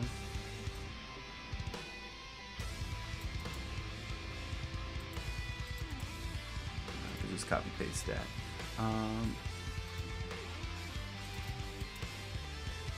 Let's head over to here.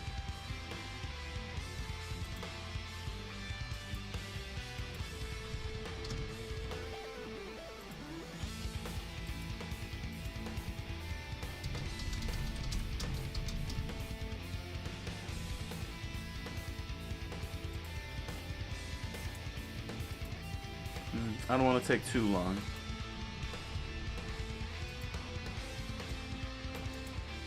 But I don't get done in 15 minutes. I'll take care of that after the show. I want to jump on into the research after this. Confirm phase it. There we go.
could copy paste this one.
Take these. There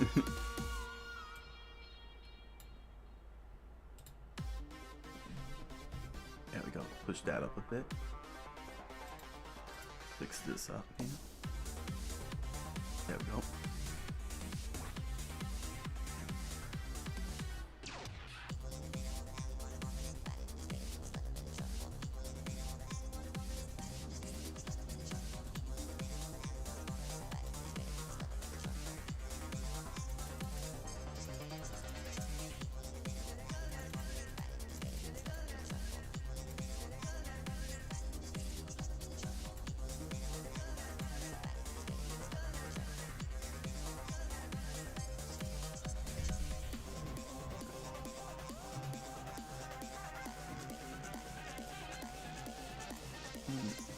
Seto.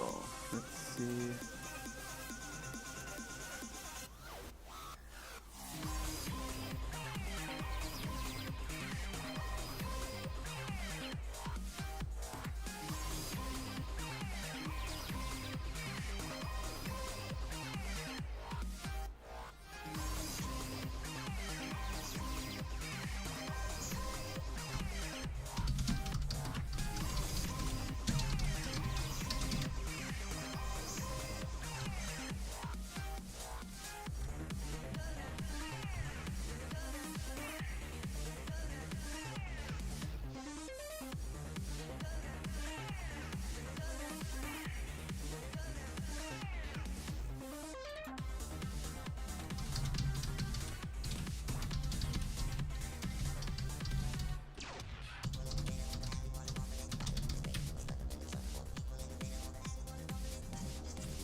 Ah, dang. You are so annoying now. Oh, there it is.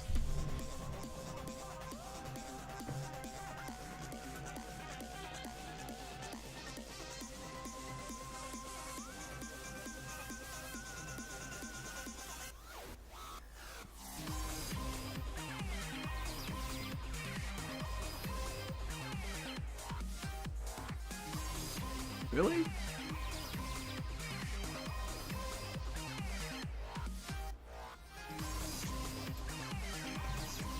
Where is this one coming from? Pressure.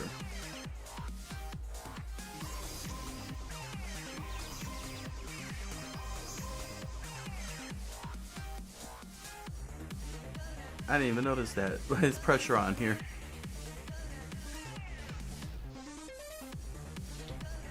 Wow. I never noticed that. I had pressure written on there. Alright, let's try again.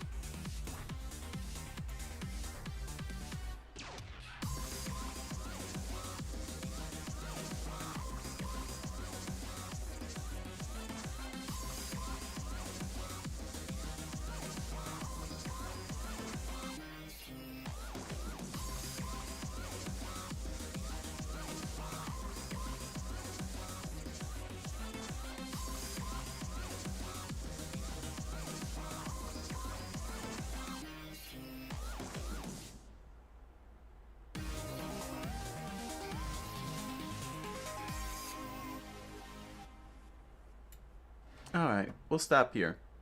Pause.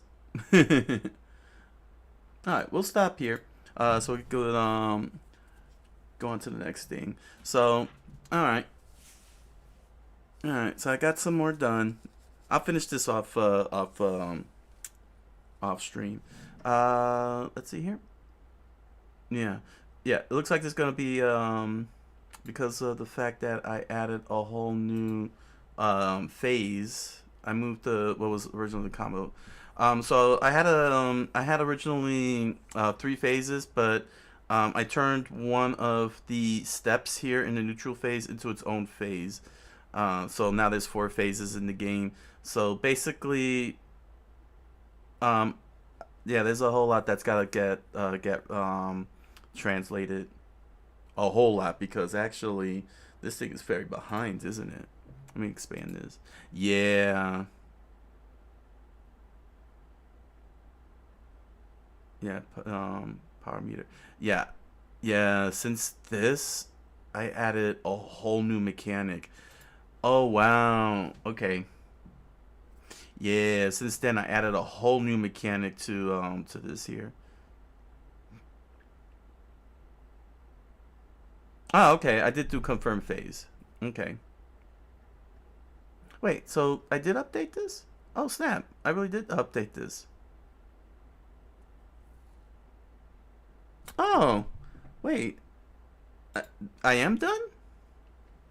Let me see. Meter check. Oh, snap. Did I legit? I didn't even realize it. I should have checked the date. Hold on, let me check the date here. Let me check the date. When did I update this? Oh. Wait, where's the... Where is it at? Where is it at? Where's Japan?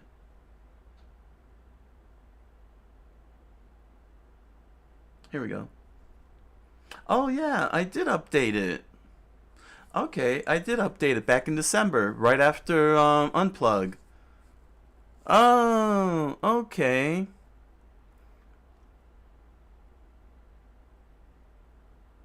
Yeah, okay. Yeah, this is the confirm phase. Oh, alright. Why did I forget that I did that? Well, I'll still hard check it just to make sure. Um, I'll still hard check it. Not now. I'll hard check that. That means that I don't have to do anything. Alright. Okay, so then it was just the cards that needed to be updated, and that's done. Yes, okay. All right. Let me just let me see here. Let me see here. Yeah, it does look right. Overdrive. There it is. Overdrive. Yep. That's it. Wow, I didn't even. Yeah. Okay. Okay. I completely forgot. And then there's the engage check. Engage. I forgot to put check though. Meta engage. Oh, I probably might not have updated that, did I? Engage check? Or I just didn't put the word check in it. Yeah, I didn't put the words check in it. Where's check? Check. Yeah, I'll just copy paste that. Engage a check. Meta check. There we go. Alright. Alright. There might be still a few caveats. But no, then I don't have any reason to go any further right now as of this stream here. With this, I thought that I didn't update.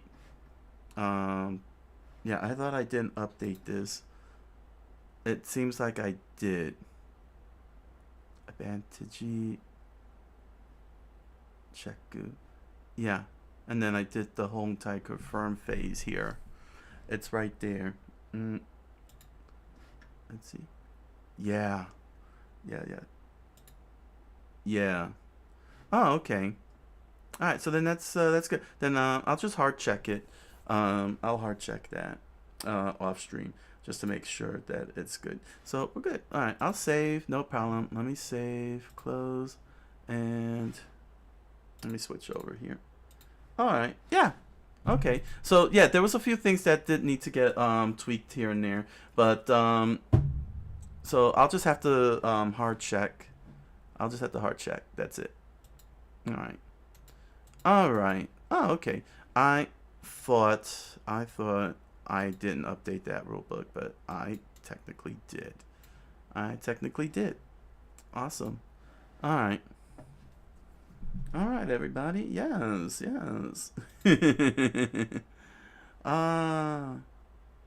Looks like once I double check on that, I have a feeling the whole thing is completely done and we're good. All right. Let me tweak this. Let me fix this up a little bit. All right. Let me just fix this up. That looked a little weird.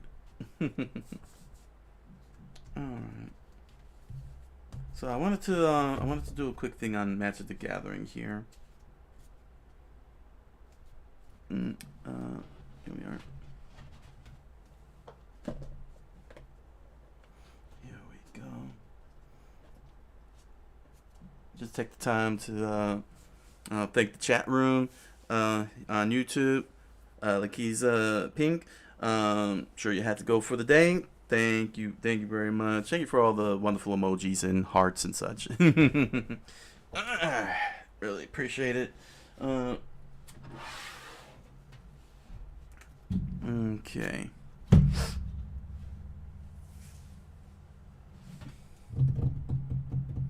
Let's see here. Oh, I'm still. Wait, am I behind? Oh my gosh.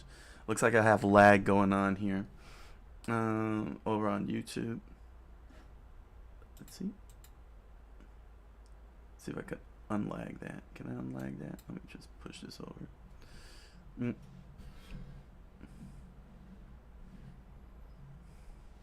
Okay. There we go. It's unlagged. How are we over here on Twitch? Let me switch this over. We're done with game development over for the Twitch side. Study. Because we're going to do research. Research time. There we go. Alright. Closing out the night with research here. But before we... I didn't even switch that from talk time to the game design. Actually, I could do this right now. Because we're doing this. Here we go.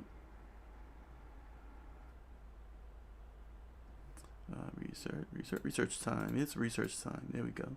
It's time for research. Another thing I want to make sure. Let me come over here. Okay. And let's switch that.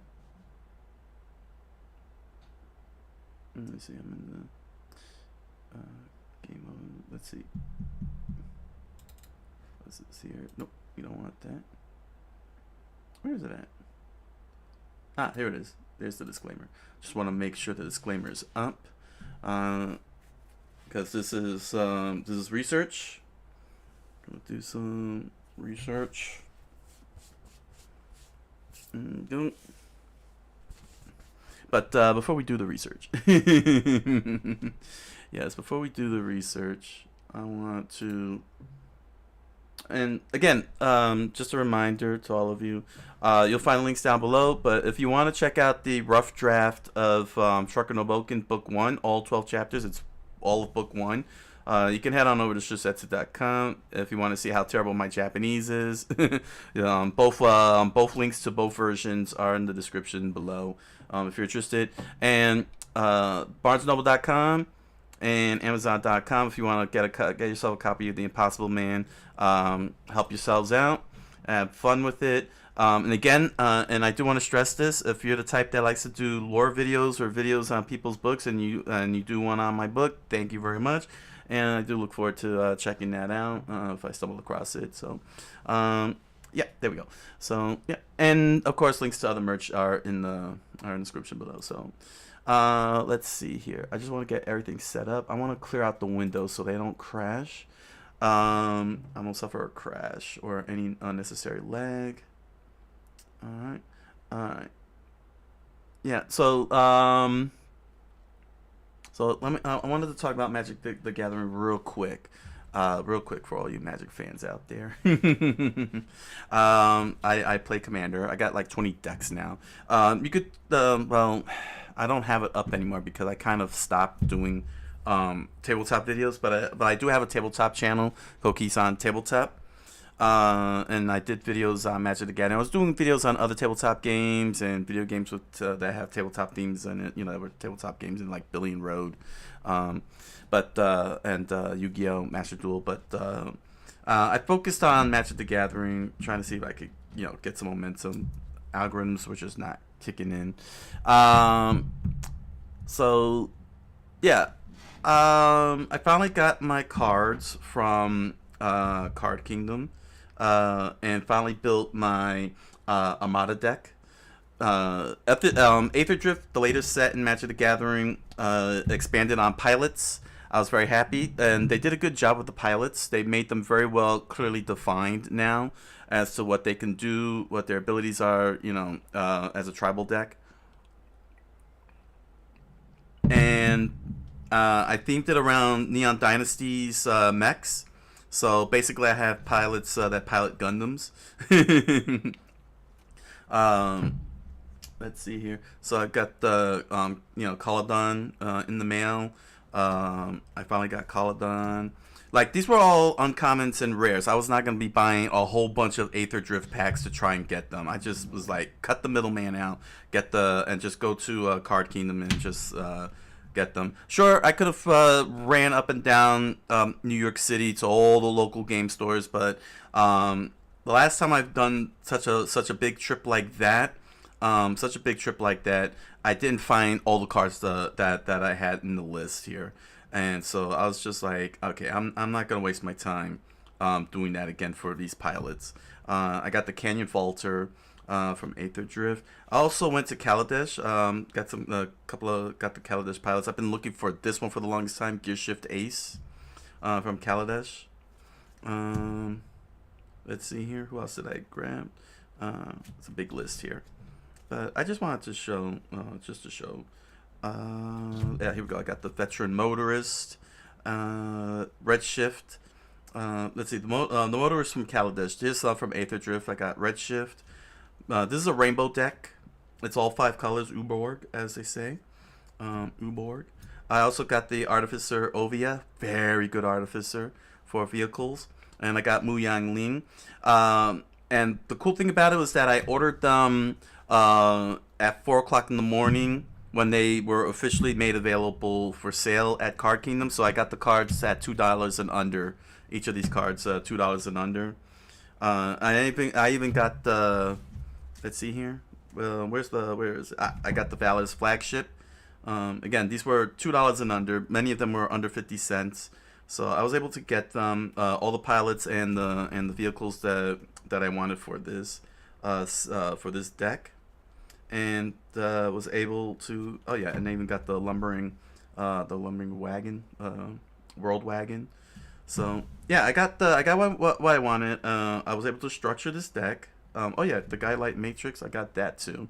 Very good card. So I set it all up. So I restructured this from scratch. Got fit in everything I could. I fit in everything I could, which was pretty cool. And whatever pilots I couldn't fit into this deck, I took it to my mount deck, which is which has Kenrith as the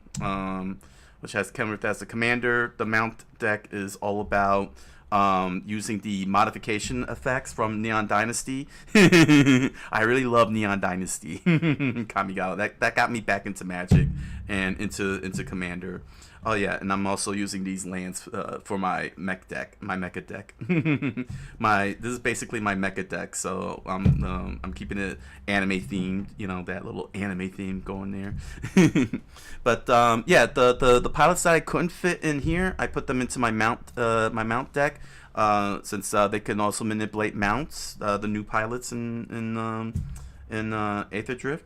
Like I said, they did a very good job. They really clearly defined once and for all how tribal pilots behave. So just to give an explanation, pilots were introduced in Kaladesh, but they were primarily in white and red. Neon Dynasty brought pilots back, and they made one that was for blue and one for black, and only one each. That was Greasefang, who represents white black, and Kotori, which I believe you had to get the precon, the commander precon, the commander precon. Let me see. Yeah, I think she was in commander precon. I believe, yeah, she was in the commander precon. Let's see here. Where is she at? Where is she at? Come on. Where's my pilot prodigy here? All the way down at the bottom. Yeah, here we go. Yeah, she was in commander. You get her in the commander, the pilot prodigy. She's white blue. So that was the first expansion. Not a very good job, really. I would have thought that given that they had all these mechs, they would build a whole bunch of pilots, but they didn't. They spent mostly on token building, building token pilots, token creature pilots. So I was very disappointed because they had so many mechs. They built like 17 mechs. They created 17 mech cards, I believe. So I had to wait and wait and wait because I found out Aether Drift was going to happen, and it was like it was just a matter of waiting on Aether Drift because since it was all vehicle based, they had to come up with pilots, and I was so happy when Mark Rosewater, did the sneak peek in his blogatog and said that there was going to be pilots. I was like, yes. Yeah, I was so happy. I'm gonna build my Armada deck. I'm gonna build my Mecha deck, my Anime deck, my Gundam deck, my Magic Gundam deck. So yeah, once as soon as Card Kingdom had Aether Drift available, made their singles available, I went right through their whole list, and I was able to get their cards at $2 and under. The majority of the cards were only 3 cards were actually $2. Mu Yang Ling, and I forgot the other 2 that I picked up, which I forgot what the flagship. The flagship was also $2, and there was one more that was $2. So I scooped Ballast flagship was $2 at that time. I don't know how much they're charging now, and all the pilots were under 50 cents. They were like 30, 40 cents, 20 cents pending. So I went and I made sure I got all that. So I got all the pilots, or at least the pilots. Not all the pilots, honestly, because I didn't get all the pilots. I didn't like some of the pilots. Some of the pilots, I got the pilots that interacted with the vehicles and mounts. Including the Kaladesh pilots. Where they say target vehicle does this, target mount does that. I got those because that's the whole point of the pilots. They should be manipulating the vehicles, interacting, doing things with the vehicles. So I got to build this. It's a little janky because it's newly built. It's a newly rebuilt. This was my This was my third commander deck. Let's see here. My first commander deck was Isamaru. That was my introduction into commander. I just whipped up a mono white Isamaru deck, and then I built a green Silvos Beast deck. So those were my first 2 decks, and then I evolved both of them. My Isamaru mono white deck evolved into Sithis Harvest Hand commander deck. And Silvos evolved into Loot, the Key to Everything Beast deck. It's a very crazy beast deck. So my third deck was the vehicle deck, which was Kotori. It started off with Shotokai, because Shotokai can be a commander. So it was a white-blue vehicle deck, but I wanted more pilots. But they only made one blue pilot. And I had to go to Kaladesh to get the white ones, to get the white pilots. I was just so mad. But Shotokai was but it was awesome because Shotokai was a commander, and I was like, oh, a mech, a Gundam for a commander? That's so cool. I could build a vehicle deck. Only to find out that Magic undersold vehicle decks, pilots. Sure, Shotokai can build pilots, but I wanted pilot cards like Kotori, who was part of the deck. She was part of the whole thing. Where's she at? She makes a great commander because she could basically pilot all vehicles at Crew 2. But I wanted a whole bunch of pilots. A whole bunch of pilots. And they only had a white, blue, and a white, black. They didn't have any of the, they didn't even have a red pilot. The crazy thing is they didn't even have a red pilot in Neon Dynasty. Let alone a green pilot. Because green doesn't really like vehicles for some reason. So I had to wait a long time for this set to come out so I could get the pilots. I got the pilots along with the Kaladesh pilots, and I'm a very, very, very happy camper because now I have my Armada deck, basically. So, basically the way this deck is, I bought Sisei for my Spirit deck because it was Spirit Dragons. I'm playing all the Spirit Dragons, well, all except Kokusho. Kokusho is freaking expensive, so I'm kind of short one dragon. So because her ability is that I could drop legendaries at will when I pay from all 5 colors for her effect, it's gonna drop them. But I found that they were too expensive for her to get out, and by the time I would get her to that point, it'll probably be too late in the game, and I probably would be losing at that point. So so I figure I'll do since she's the captain of the Weatherlight, and I happen to have the Weatherlight card. I got the Weatherlight card. Thank you, Neon Dynasty. Thank you, Neon Dynasty Commander deck. I got the Weatherlight along with the Sky Sovereign. So I had these giant sky ships, and I was like, oh, this is like total Gundam stuff here. I got a whole I could do a whole Gundam thing here. You know, the Weatherlight, Parhelion, Sky Sovereign. They're flying in the air, and then they launch they launch Shotokai and all these other mechs, like Imperial Recovery Unit. You know what I'm saying? They launched those, and it's like Gundam. it's like Gundam, only it's Magic the Gathering Gundam. So that so I wanted to build that.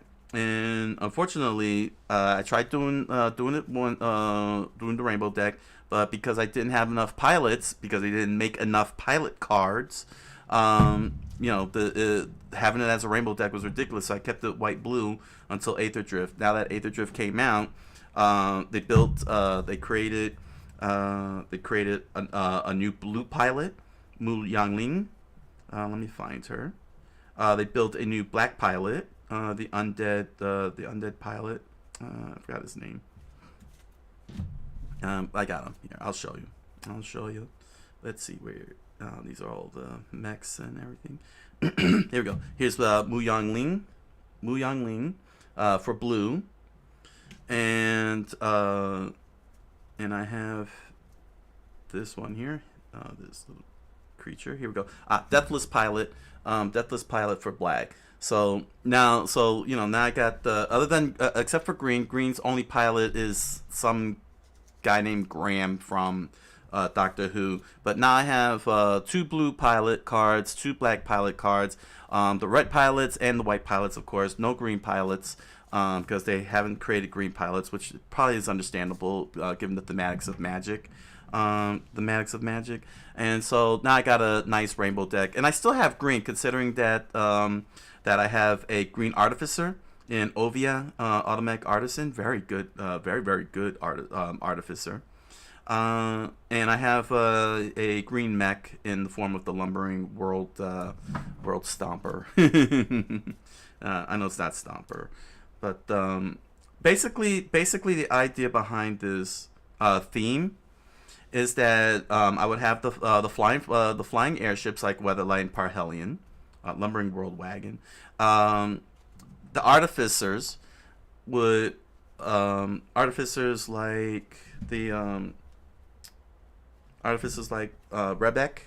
who could provide protection, and let's see, Lita, mechanical engineer, who could create dirigibles. Yeah, she makes zeppelins and untap artifact creatures. Artifacts. Yeah, artifact creatures. Where's he at? From Aether Drift. Here we go.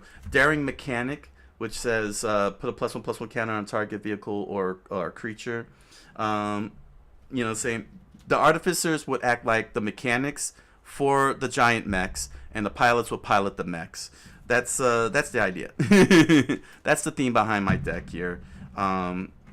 And so now I'm very happy because I have pilots that interact with vehicles and mounts. I threw those into my mount deck that I couldn't fit in. So 5 of those. I only needed 5 of them. I didn't because of the way that deck works a little differently. But the point I'm saying is is that I got what I wanted. now I have my Gundam deck, my Gundam themed deck. All my pilots, all my mech. Well, I couldn't fit all the mechs. I put the best mechs in there, and I have the flagships. There's still 2 more flagships that I would like to that I still would like to get, because there are 2 more flying airships for the whole thing. But yeah, I'm very happy, and I can't wait to take this to a pod.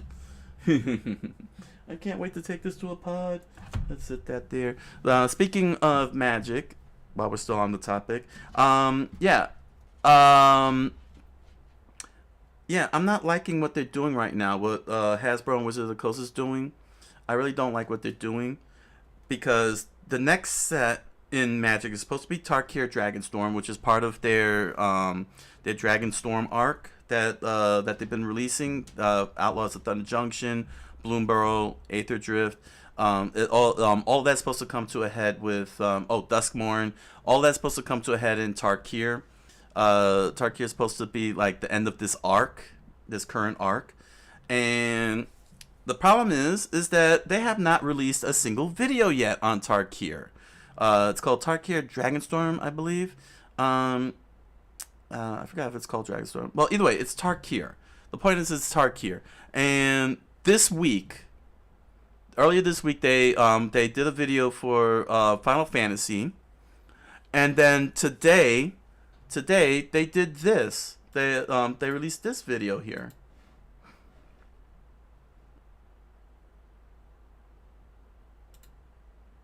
This little sneak preview.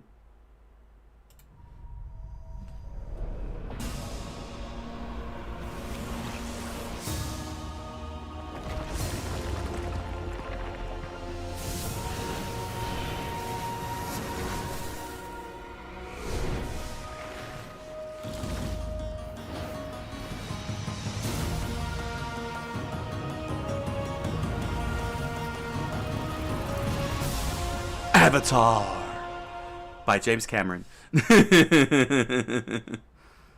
So yeah, that's a thing now.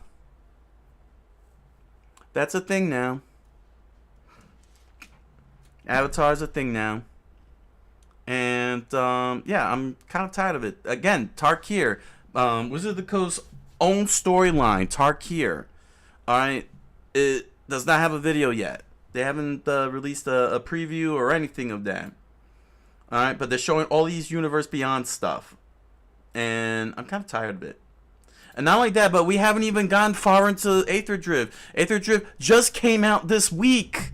That's the other thing too. Aether Drift just came out this week. This is week 1 of Aether Drift. We have not yet enough time to play it. Like, we have not had enough time to play and enjoy Aether Drift, and they're already telling us, here's Final Fantasy, here's Avatar. Stop it. Stop it, Hasbro. Stop it, Wizards. Okay? Do you even care about the lore anymore? The Magic's own world build and lore build? You seriously gonna do the Funko Pop thing? You seriously gonna do your Monopoly thing? You know, your Star Wars Monopoly, your Dragon Ball Monopoly, your Sailor Moon Monopoly, your Clue Monopoly. You already did Clue Ravnica. Ravnica set with Clue in it, and all the Clue cards and Clue characters and such. What are you doing? And then people here are like, yeah, hype. And my brain is like, really? Come on, man. It's insane. It's insane. You know, I mean, yeah, I was entertained with Final Fantasy and everything. You know, like, I really, like, it's not that. Okay, look.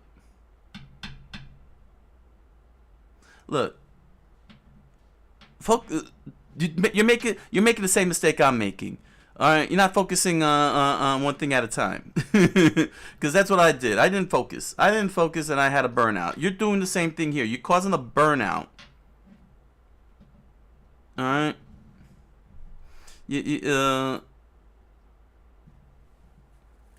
And then on top of that, they got Spider-Man coming out later this year. They got Spider-Man. You've become a Funko Pop now. You've become Funko Pop, and it's annoying. It's annoying. You know, and the reason why I say it's annoying is because Tarkir hasn't come out yet. One, Tarkir hasn't come out yet, and you haven't made any videos about it. And two, Aether Drift is just 1 week old. It's 1 week old.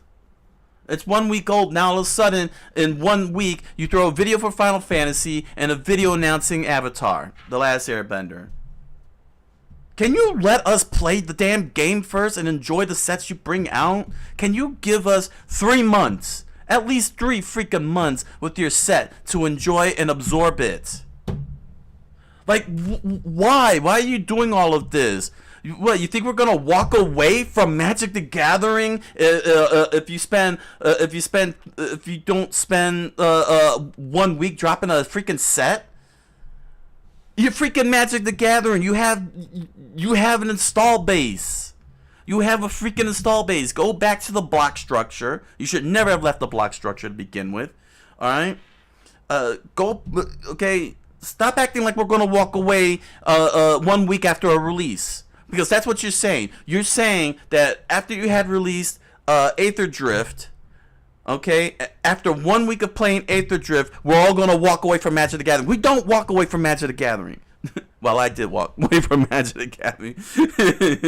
But I didn't get rid of my cards. I still had my cards. We don't get rid of our cards that easily.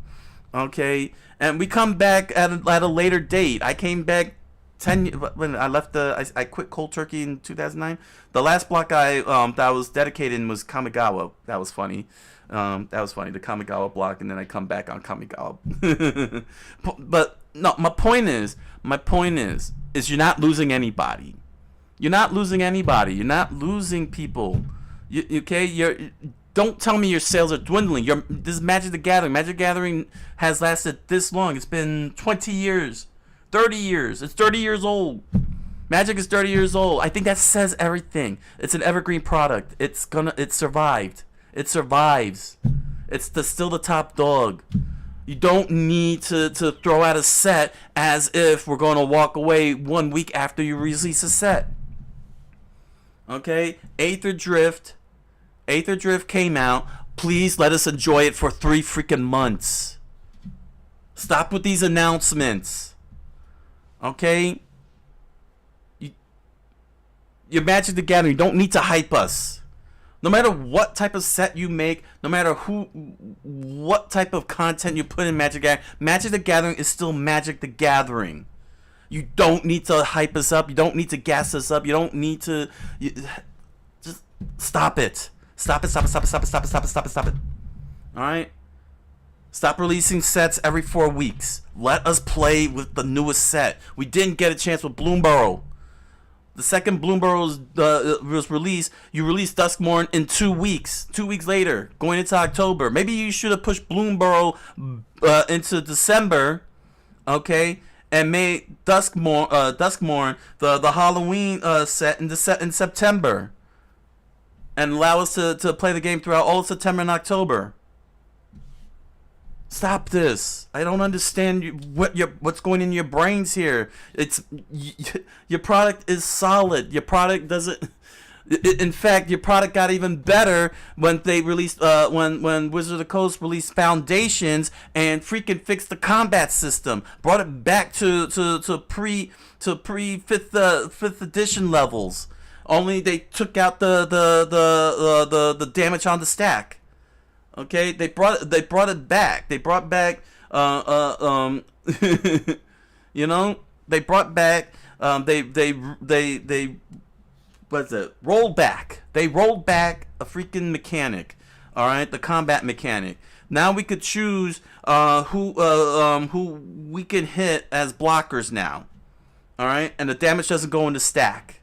Now it moves more smoothly, okay? It moves more smoothly. None of this ridiculous, you have to line up all the blockers business, okay? Now I could just put the damage wherever I want on the blockers, as it should have been.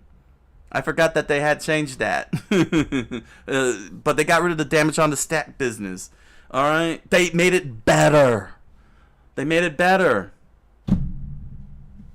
But we're not having time to enjoy the better because you're throwing sets in our faces.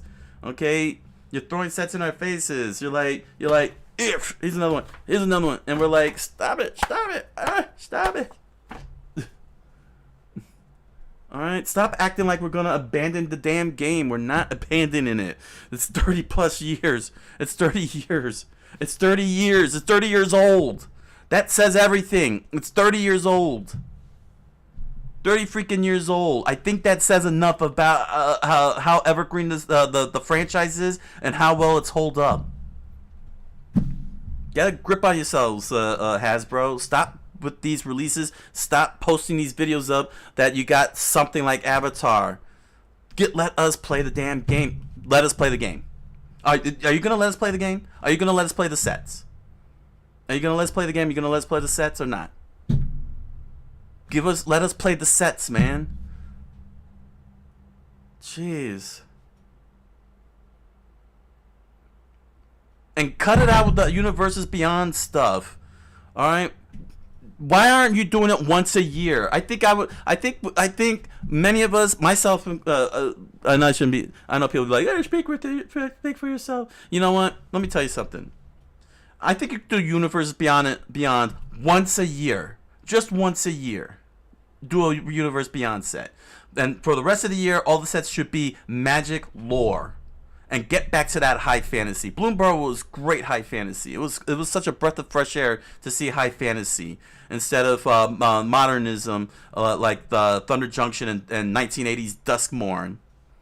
Bloomburrow was such great high fantasy, and we didn't get a chance to enjoy it. All right, get back to the high fantasy. All right. And do one Universes Beyond a year, for cripe's sake. You know, if you want to do it once a year. I think Magic fans will be okay with that. Right now, we're only we got Aether Drift and Tarkir as the main line, and there's 3 Universes Beyond happening now. Just, God, man.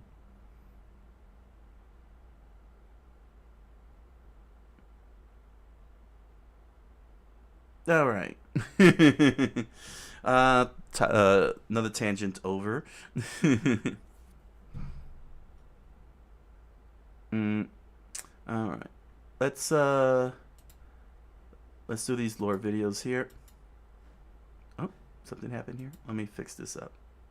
All right. Okay. So, I don't want to overextend myself, so I'm just gonna stay on Skibbity Toilet and Warhammer lore. I'm gonna stay on that. Well, considering that I've seen preview panel, what the hell? When you stop paying the animators, what is this about? Is this lore? Watch this video to find the perfect commander. Oh, that's cute. Let me just see something here. Oh, okay. This is gonna. Okay, that's gonna spoil. Magical. Yeah. Okay. No. All right. So yeah, I'm just gonna do 2 videos. That should be enough for me to cover along with last month's thing to cover the next 2 weeks while I deal with Trucker No Bouken. What's up with this here? How to choose a cohesive commander? Hasbro mints MTG in decline. Tarkir Dragonstorm leak. Wait a second. Hold on a second. What's going on here? Magic the Gathering new covering the quarterly and year-end financial reports for Hasbro Wizards of the Coast. What?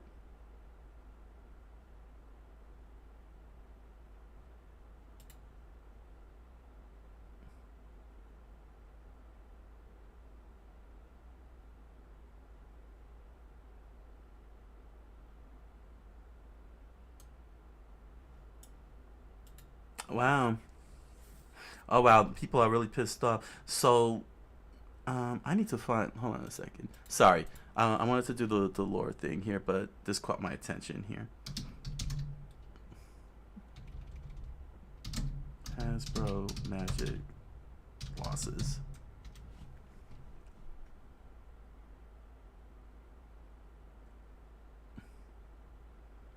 Do we have a recent one?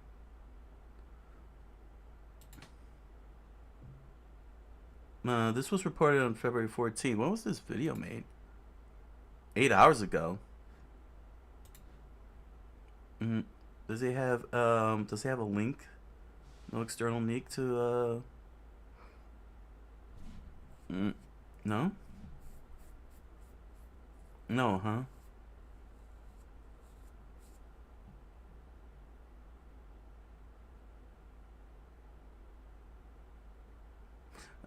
No, he doesn't. He's not.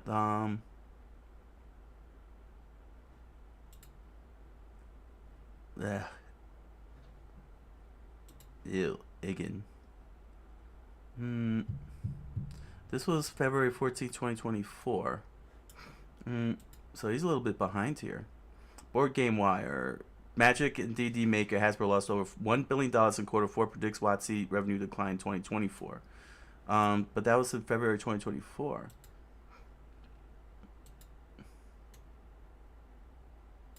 And that's bad. They're losing money on this, huh? All right.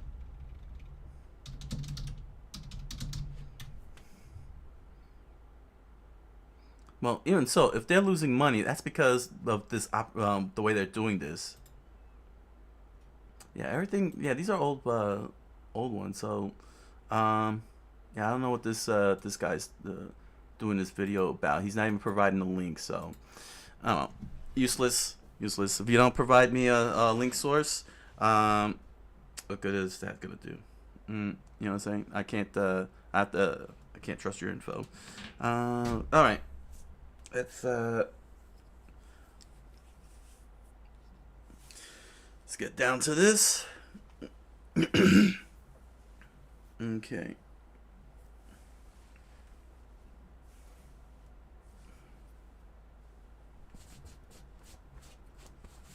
All right.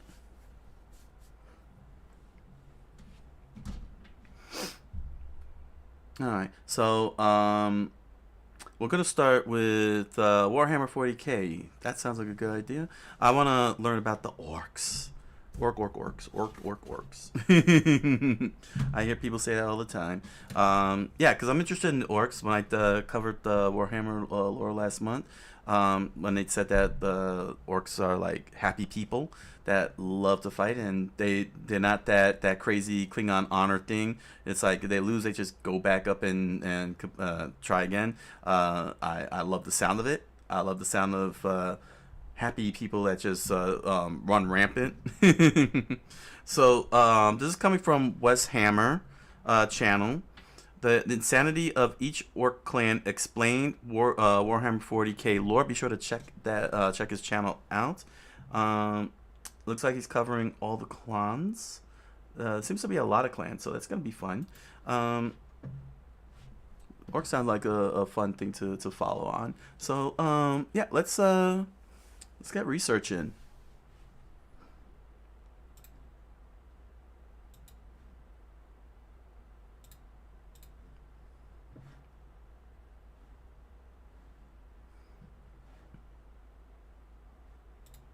Here we go. The orcs are hands down the most crazy and over-the-top faction in all of Warhammer 40k, and personally, I think they're the most popular as well. Everybody in the 40k community has a favorite faction, and it's a time-honored tradition to justify our personal favorite by talking shit about everybody else's. That being said, I have never heard somebody speak ill of the orcs. They're great, and everyone loves them, and I will not tolerate anyone saying otherwise. Today we're going to be talking about all of the different orc clans because they're all wildly different from one another and have some pretty interesting conflicting philosophies on the nature of the universe, the best way to live one's life, and most importantly, what's the best way to get stuck in a fight? We're going to be talking about a clan of orcs that is famed for being the biggest, toughest, and meanest around, due to the fact that their primary strategy of warfare revolves around charging headlong into the enemy guns. It's a clan of orcs that is seen as outcast by all the rest, as they actually take the time to come up with tactics and strategies rather than just charging into the fight. A ridiculous concept to the orcs. We're also going to be talking about sounds like my type of battle, and is made up of a bunch of different orcs from different tribes that were kicked out for being a weird bunch of misfits. So what did they do instead? Wait, pirate orcs? They have pirate orcs? Yo, pirate orcs, please give me some of that good stuff. I'm probably gonna end up loving all the orcs. Together and become pirates. We're going to be talking about all that and a whole lot more. But first, a quick shout out to this video's sponsor, and then we're going to dive headfirst into the grim. All right. If you've been watching my channel for a long time, then you know I am a massive fan of We'll skip this. As not only do they make some of the coolest graphic tees on the internet, but yeah, go to his all the factions in the yeah, go to the AM that he just flashed on the screen. Show support for him because this he sounds fun. he's selling me more. So yeah, and make sure to subscribe to his channel and watch his videos. Give him some support. The 42nd millennium, none quite capture 40K's brutality quite like the orcs. They are savage, aggressive, and admittedly, kind of hilarious. There are a lot of different types of orcs, as there are 6 different clans that each have their own different philosophies and way of conducting war. Each of the clans has their own particular thing, see? The Evil Sons is fast, loves their trucks. The Death Skulls is a bunch of filchers. Bad Moons is snobby and flash. And the Blood Axes is a pack of filthy Umi lovers. And the Snake Bites is just weird. Hold on. Okay, let me write these names down since we got them up here. So we got the Evil Sons. Okay. I guess it's spelled with a Z. Death Skulls. The names are right now really awesome. Bad Moons. Blood Axes. Snake Bites. Snake Bites. Dang. Yeah, these are some hardcore names here. Pack of filthy Umi lovers. And the Snake Bites is just weird. Us Goths is the biggest and the greenest and the meanest, of course.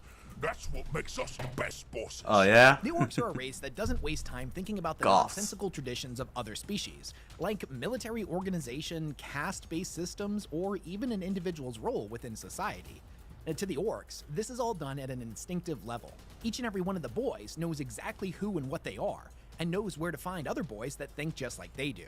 The closest thing resembling any kind of actual structure that the Imperium has been able to witness within orc culture is that of the tribes, clans, and warbands. The structure of an orc tribe is remarkably simple, especially when you compare it to the often archaic hierarchical structures within the Imperium of Man.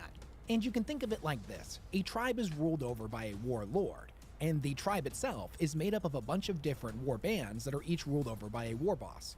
Each of those war bands is in turn made up of a bunch of different mobs. Groups of orcs bound together. Wow, that was a lot Each there. of those Hold war on a bands second. is made up of a bunch of different war bands that are each ruled over by a war boss. Each of those war bands is in turn made up of a bunch of different mobs. Groups of orcs bound together as social or fighting units, often coming together with a preferred style of combat. Tribes include every boy, squig, runt, orc war engine, or odd boy making a claim to any location that they happen to wander into, as well as any shiny gubbins they happen to come across. The culture of which varies from tribe to tribe. Some orc tribes are built out like a sprawling scrap fortress, giant clusters of junk strewn together vaguely in the shape of an encampment. They are like a vast junkyard, a shantytown that can have all types of different orky facilities, as some of which would include mech boy workshops, pain boy clinics, squig pens, weird boy towers, scrap-built bunkers, shoddily dug-out racetracks, and even fungus-infested pits that are the equivalent of latrines to the orcs. Wow. But they just call them, quote, the drops. But that's just one type of tribal encampment. They can come in numerous different shapes and forms, limited only by the imagination of their green-skin inhabitants. Some tribes don't build permanent structures at all, preferring to live a more nomadic lifestyle. And this is pretty common with tribes made up entirely of speed freaks or beast snaggers. These groups live off the land and smash everything to bits, thieving and eating whatever they want from the wreckage. There have even been reports of a tribe encampment that takes the form of a mobile fortress, created by the eccentric mech boys of the tribe and dragged along by huge teams of trample squigs or motorized vehicles. There are countless tribes and warbands spread out across the galaxy, and most of which will end up being home to orcs from many different clans. As are most things within orc society, tribes are not traditionally seen as permanent. They can sometimes break apart if they get too large and infighting occurs, which is pretty common with the orcs, as they may end up being shattered in a particularly violent war.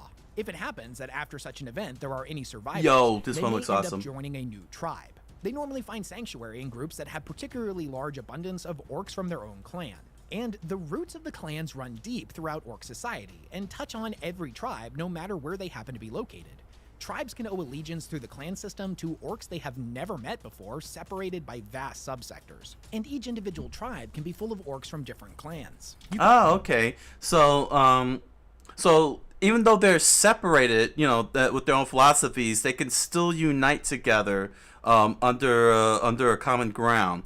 So they don't necessarily see themselves as an enemy. Apparently, you know, each other as an enemy. They see each other as I guess they respect each other's you know, look at outlook. So long as because they only have one thing in mind, one thing in common, that is to go and beat people up. That's their common ground. They have such a strong common ground that their differences don't really matter. Okay, that's awesome. No wonder now I see why the people like it. It's like they have a difference of opinion, but they still stand united. Okay. You can think of it like an orky caste system that is not enforced by societal norms or birthrights, but more so by something ingrained within the orcs at a subconscious level. You see, when each and every orc is created, they instinctively know which clan they belong to. It's not a conscious choice that they make. Each clan is made up of orcs that all collectively share very specific obsessions, inclinations, outlooks, and philosophies. This like-minded view of things is what most orcs describe as their culture. If you didn't know, the orcs put very specific superstitious beliefs on different colors, and due to the orcs' inherent ability to bend reality around their beliefs, there does appear to be some truth to this notion. The most classic example of which being that the orcs believe red things go faster, so a vehicle painted red will in a very real sense go faster than all the rest. They believe blue things are lucky, yellow things make better explosions or generate more wealth, stuff painted black is tough to kill, etc, etc. Each orc has a wow, color, that's actually and with very little fascinating. exception, they will end up finding like-minded brotherhoods of color enthusiasts in whatever clan they happen to be part of. All of them wearing clothing and painting their armor in the same colors. But it's so in other words, they could be, wow, okay. I see. How you say? So it's not their physical appearances that could get them to discriminate each other. It could be their superstitions of the 7 colors of the rainbow that could make them go crazy. That could make them go against each other. But they don't seem to go against each other very. They just, I don't know. Oh my gosh, it's just that they're so cool. It's so cool. I really like that idea that the 7 colors of the rainbow makes them base their whole entire culture around it and how they feel about it and think about it. Clan is more than just aesthetics. All of the orcs within a clan also favor particular styles of war, and tend to have similar outlooks on life, the galaxy, and just about everything else you can think of. There are a lot of different clans throughout the galaxy, but there are 6 main ones that we're going to focus on. The Goth clan, whose color of choice is black, and whose members tend to be bigger and tougher than other orcs. The Evil Sons, who wear reds and oranges and produce the most speed freaks, orcs that are particularly obsessed with going fast. The Death Skulls, which are an orc clan that are known as a bunch of thieving gits, and tend to smear themselves in lucky blue paint. The Blood Axes are a weird clan that have a particular fondness for wearing camouflage. They utilize tactics and strategies that they've witnessed other species using in battle. A concept That's why they're that is weird. Unthinkable to other orcs. The Snakebites are another weird one, in that they're a clan that favors what they refer to as the old ways, wearing leather and primitive clothing, and refusing to use any complex orc technology. And finally, there's the Bad Moons, and everybody hates the Bad Moons. Well, except for the Bad Moons, of course.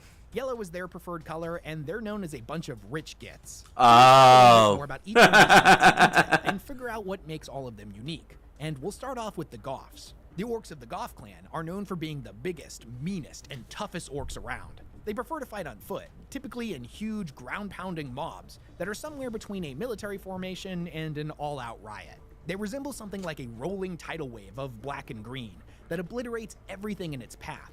When fighting alongside other clans, the Goths have a tendency to bully their way to the front, eager to get stuck in the fight. They display traits of overt belligerence in the face of imminent peril, a characteristic that they take as a point of pride. No self-respecting Goth who is right in his head would ever shout things like "take cover" or "maybe we should think about this." No, the Goths' way of fighting is to charge in swinging around a big choppa, screaming war cries at the top of their lungs. Now, just because they prefer fighting on foot doesn't mean that the Goths are against hopping in a truck or a battle wagon from time to time.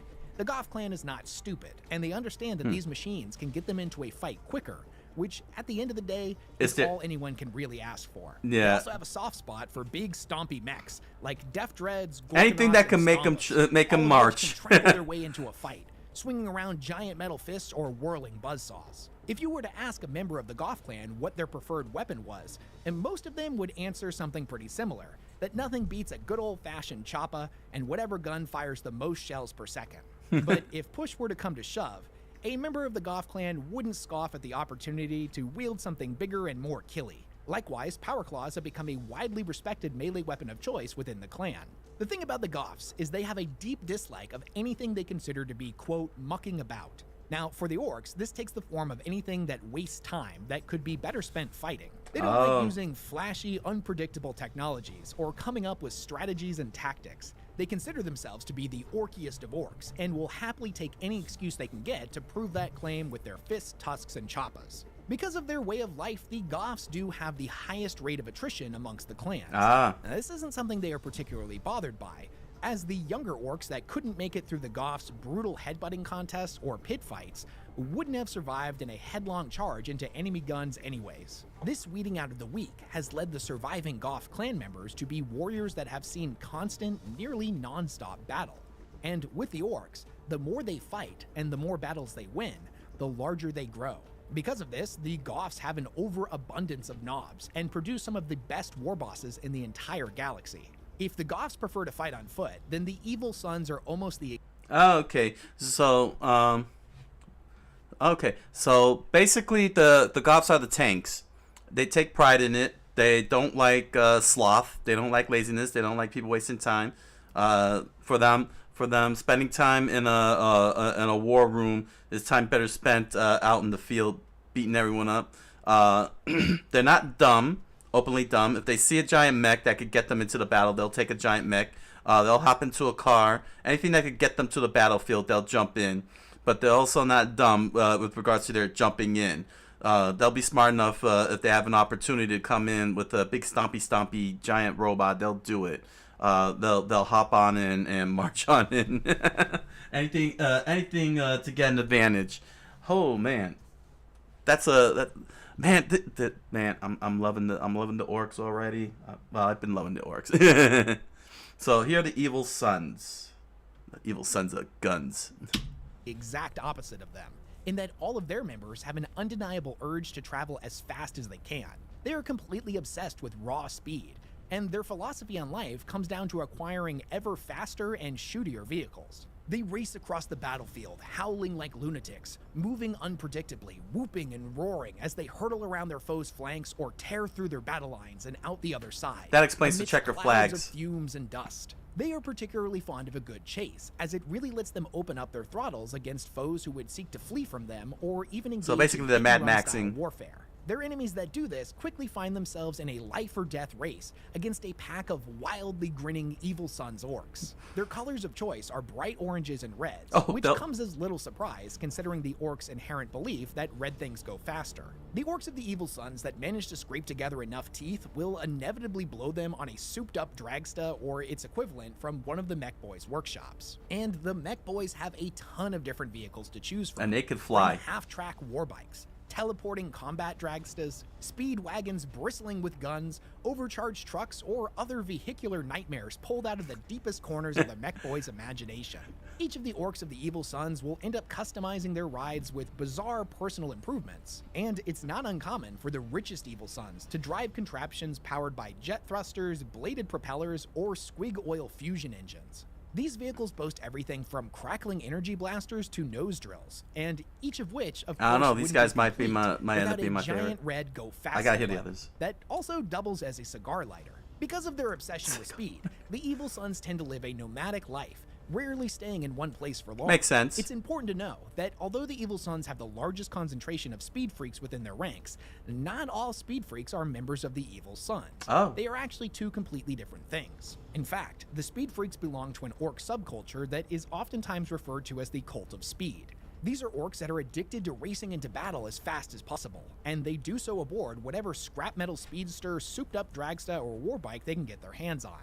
Speed freaks will often gather together in sizable mobs during the rare lulls between warfare, and engage in breakneck races around, or as is more often the case with the orcs, right through their tribe's encampments. I'll forgive you for thinking that other orcs would be upset by such displays, but the reality is they view it as peak entertainment, placing huge bets on whatever speed freak they believe will make it over the finish line first, or conversely, who will end up on fire in a ditch. At the end of the day, all orcs like to go fast. Some just like it a lot more than others. Speed freaks can exist in any of the orc clans, just the largest concentration of them happens to be within the Evil Sons. Makes sense. The currency that the Evil Sons use to purchase these vehicles are teeth, the orcs' most common form of currency. And it makes sense for them to use these, as there's a steady supply and they grow at a very predictable rate. However, there is a clan known as the Bad Moons that has a natural advantage over other orcs in that their teeth grow at a much faster rate. Because of this, the Bad Moons have become known as the richest orc clan, and these orcs love flaunting their wealth through garishly colored clothing, copious Wait, we amounts jumped of into the flashy Bad Moons? gold Wow, gear. that was a quick transition. I didn't even realize it. I wanted to share I want to give my thoughts on the Evil Sons here. That was pretty sudden. Hold on. The currency that the Evil Yeah, that was a crazy transition. or conversely, who will end up on fire in a ditch. At the end of the day, all orcs like to go fast. Some just like it a lot more than others. Speed freaks can exist in any of the orc clans, just the largest concentration of them happens to be within the Evil Sons. Oh, okay. See, that's the transition. So, yeah, okay. So, and then he goes into the Bad Moon. Sorry about the currency that. that the Evil Yeah, sorry. I didn't, because the way he transitioned caught me off guard. So, yeah, Evil Sons, I like that. They're freaking, they Mad Maxing. I wonder how many scream witness. They were like, witness! Witness mediocre. Yeah, that's actually pretty cool. And they have their own, and not only that, but the orcs have a cult. They have a cult of speed. That's actually amazing. Like, that is so well fleshed out. That they have a culture, they have a cult that believes in speed. And then now what we're about to find out is their currency with the Bad Moons. Oh man. I mean, that's Sons use This to is purchase these fun. vehicles are teeth, the orcs' most common form of currency.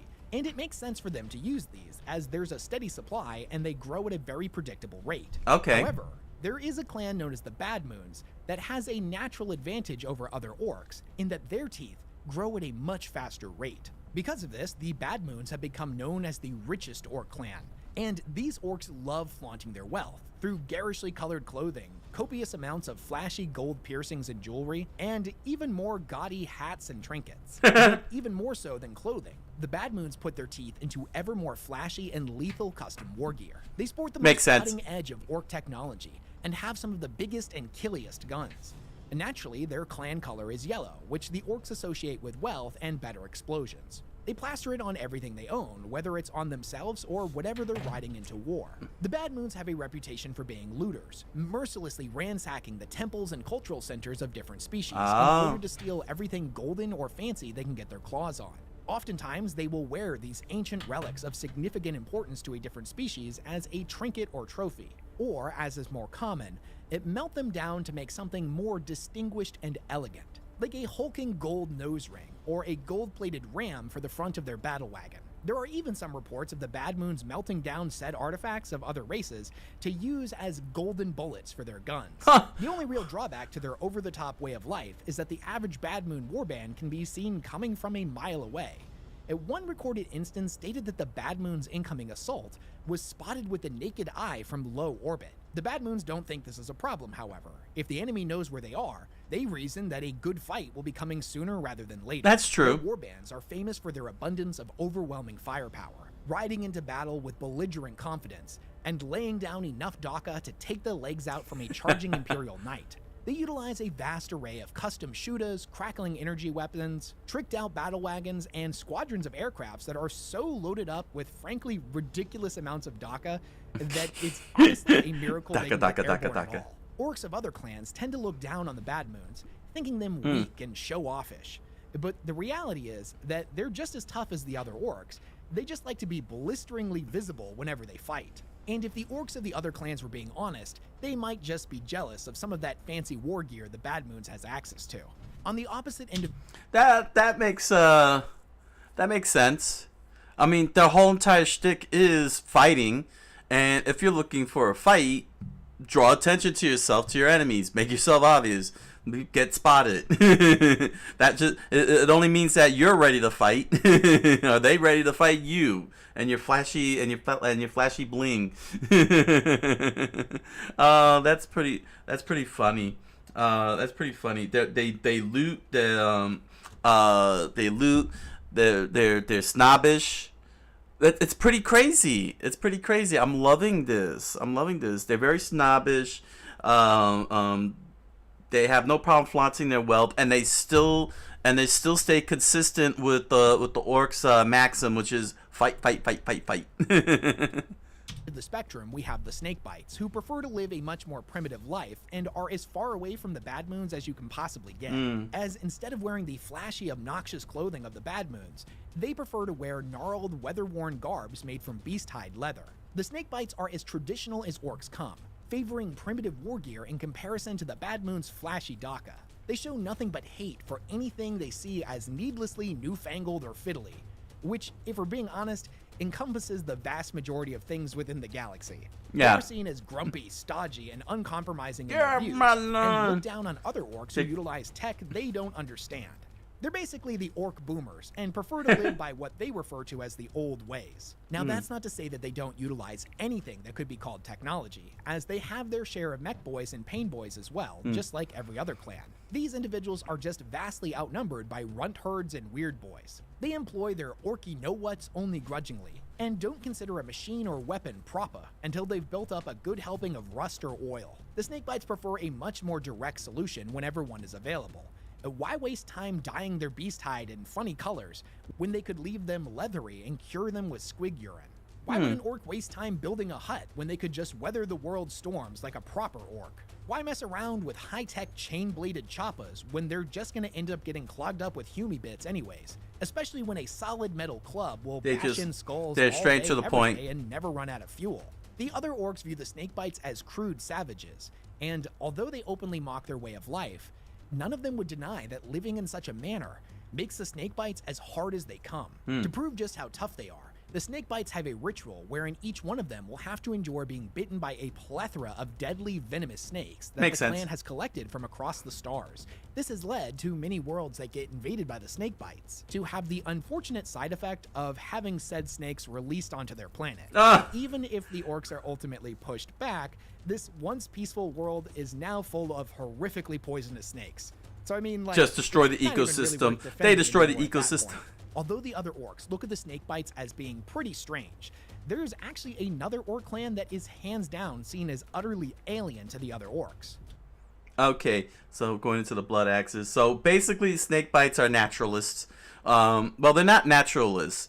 They're very direct and to the point. They don't want to waste time on anything. They don't want to waste time on tech. They don't want to waste time on flashiness.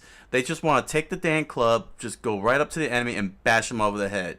But again, like the Goths, they're not dumb. They see the value of mechs and such, so they are they see the value of mechs, so they will utilize them as long as it can get to the point. They don't want to waste their time building, working on the mechs or anything, or strategizing with the mechs. They just want to take the mech and throw it at people. Just throw it at people. And the fact that they can wreck a whole ecosystem by throwing snakes, an invasive species, out onto the onto a world and ruin everything, and leave people with nothing but poisonous snakes for such a long time. That's so cruel. So now we got the weird ones here, the blood axes. And that's the Blood Axes, the current title holder of strangest and most bizarre of all the orc clans. A title that is well deserved, as they do things the other orcs believe are unthinkable. Grievous sins that spit in the face of orc tradition and trample uncaringly on their admittedly limited philosophical beliefs. They have shown a fascination with the tactics and strategies employed by other races, and have gone so far as to formulate battle plans and wear crude camouflage of their own.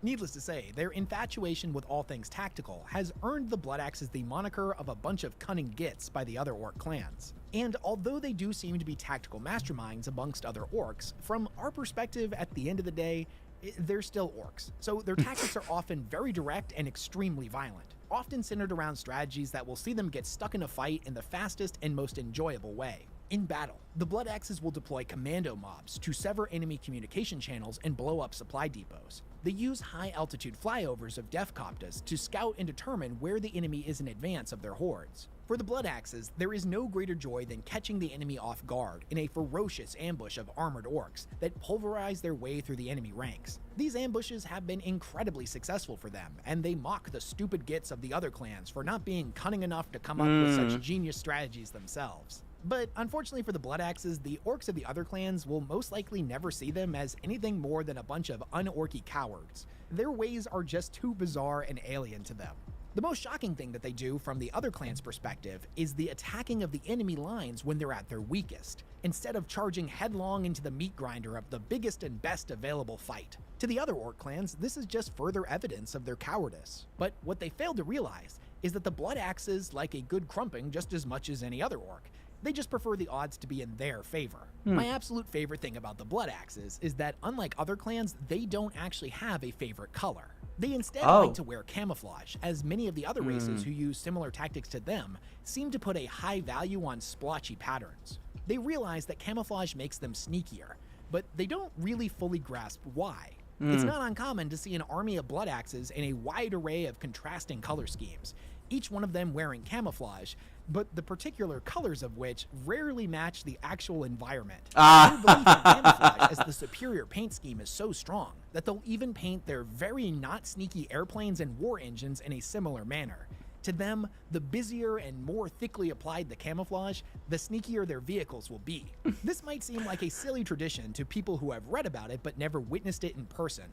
But I'll tell you what, when you see a 50-foot Stompa covered in rainbow tiger stripes lumbering towards you, it's a sight that you won't soon forget. An interesting thing about the Blood Axes is that in the wild frontiers of the Imperium, it's not completely unheard of for them to sell their services as mercenaries. There have been numerous documented accounts of them working alongside humans, and normally demanding payment in the form of weapons, armors, vehicles, and scrap metal of all kinds. However, these reports also indicate that the Blood Axes traditionally will turn those weapons against the enemies of their employers before inevitably turning them back on their employers as well. They are a very interesting clan that doesn't care what anyone thinks of them. They value results over reputation, and will gladly let the other clans take the brunt of the hit in battle, where they use tactics and strategies to always come out on top. From the Imperium's perspective, the orcs are the most dangerous enemy to fight against as they are completely unpredictable. The Blood Axes take this to an entirely different level, because if somebody was just to say out loud that the orcs are capable of strategizing, that idea in itself is tantamount to heresy. The Blood Axes are all too happy to prove their enemies wrong. If the Blood Axes are looked down upon for being sneaky through the use of tactics and ambushes, then the Death Skulls... Okay, that's amazing. So Blood Axes are seen as, for most part, for some as sinners, blasphemers, because they're not being direct, they're adopting other people's ways. But the crazy thing is that they don't even understand why they do the tactics that the humans and the others implement. The other races implement. They're tactical. They don't understand color scheming when it comes to the camouflage. They just think that the colors that they have. So they could be in the middle of forest and be colored blue, hiding. They'll be hiding in front of a tree covered in blue. Not and the Space Marines will be like, "We see you." No, you don't. They can also double up as mercenaries with other races, which also pisses off the orcs at times. But these guys don't necessarily care. They will attack. Not only will they finish their job, but then they'll turn on to their employers, and they pay by and for them. When they do mercenary stuff, they get paid by weapons, scrap metal, supplies, and such. They don't really care for the money, just more stuff to allow them to go and fight more. Let's see what else. They're good with ambushing. They do use mechs and flying vehicles. That's so. I'll have to see about that. And they do battle plans. Not very good battle plans, but they do battle plans nevertheless. So, shoot, man, blood axes. I don't know what to choose. If I gotta pick factions if I have to pick factions within the orcs, I don't know which ones to pick now. They're all so good. Have a similar sneaky reputation, but theirs comes from them being a bunch of shifty thieving gits. Google defines property as a thing or things belonging to someone, and I think we can all agree that possessing a thing that you bought or created makes it your property. Well, the orcs of the Death Skulls feel that possession is merely 9/10 of the law, while the last 10th is violently asserting the other 9. They are a sneaky, amoral bunch of orcs who will gleefully steal another orc's favorite Shuda from right under his nose, before swiftly painting it blue and throwing a couple of customizations onto it, before turning around and selling it right back to them as a brand new piece of gear. It says a lot about just how smart orcs are that the Death Skulls get away with these scams pretty smoothly, and they've proven to be quite lucrative for them. There have been other instances where an orc will call them out for thieving, and they'll discover too late in the ensuing fight that someone also nicked all of the pins on the stick bombs on their belt. They are a super that puts a lot of stock in the color blue as being the luckiest color. Thus, them and all of their equipment sports a thick, heavy coat of it, allowing them to pull off heists that none of the other clans would be capable of. Don't get it twisted. At the end of the day, the Death Skulls are still orcs. They like a proper fight just as much as the other clans. They just see battle primarily as an opportunity for some good old-fashioned looting. Before the fight gets underway, it's not uncommon for the Death Skulls to be sizing up enemy tanks, weapons, planes, and war engines as something that they would like to nab when the fighting is done. Makes sense. Or, to be honest, in a lot of instances, a horde of Death Skulls will whip out wrenches in the middle of a fight, start flying bars mid-battle, ripping enemy tanks or fortifications apart for useful scrap. This is especially distressing to whatever enemy crew or garrison troops may still happen to be inside that fortification or vehicle at the time. So their enemies don't like them, and the other orcs hate them. But that doesn't mean the Death Skulls don't have some pretty important friends, as the Mech Boys absolutely love these guys. Makes sense. As they provide a constant stream of loot and components for their crazy inventions. When the fighting is done, the Death Skulls will often latch long, rusty chains to any burned-out wrecks and drag them to the nearest mech workshop.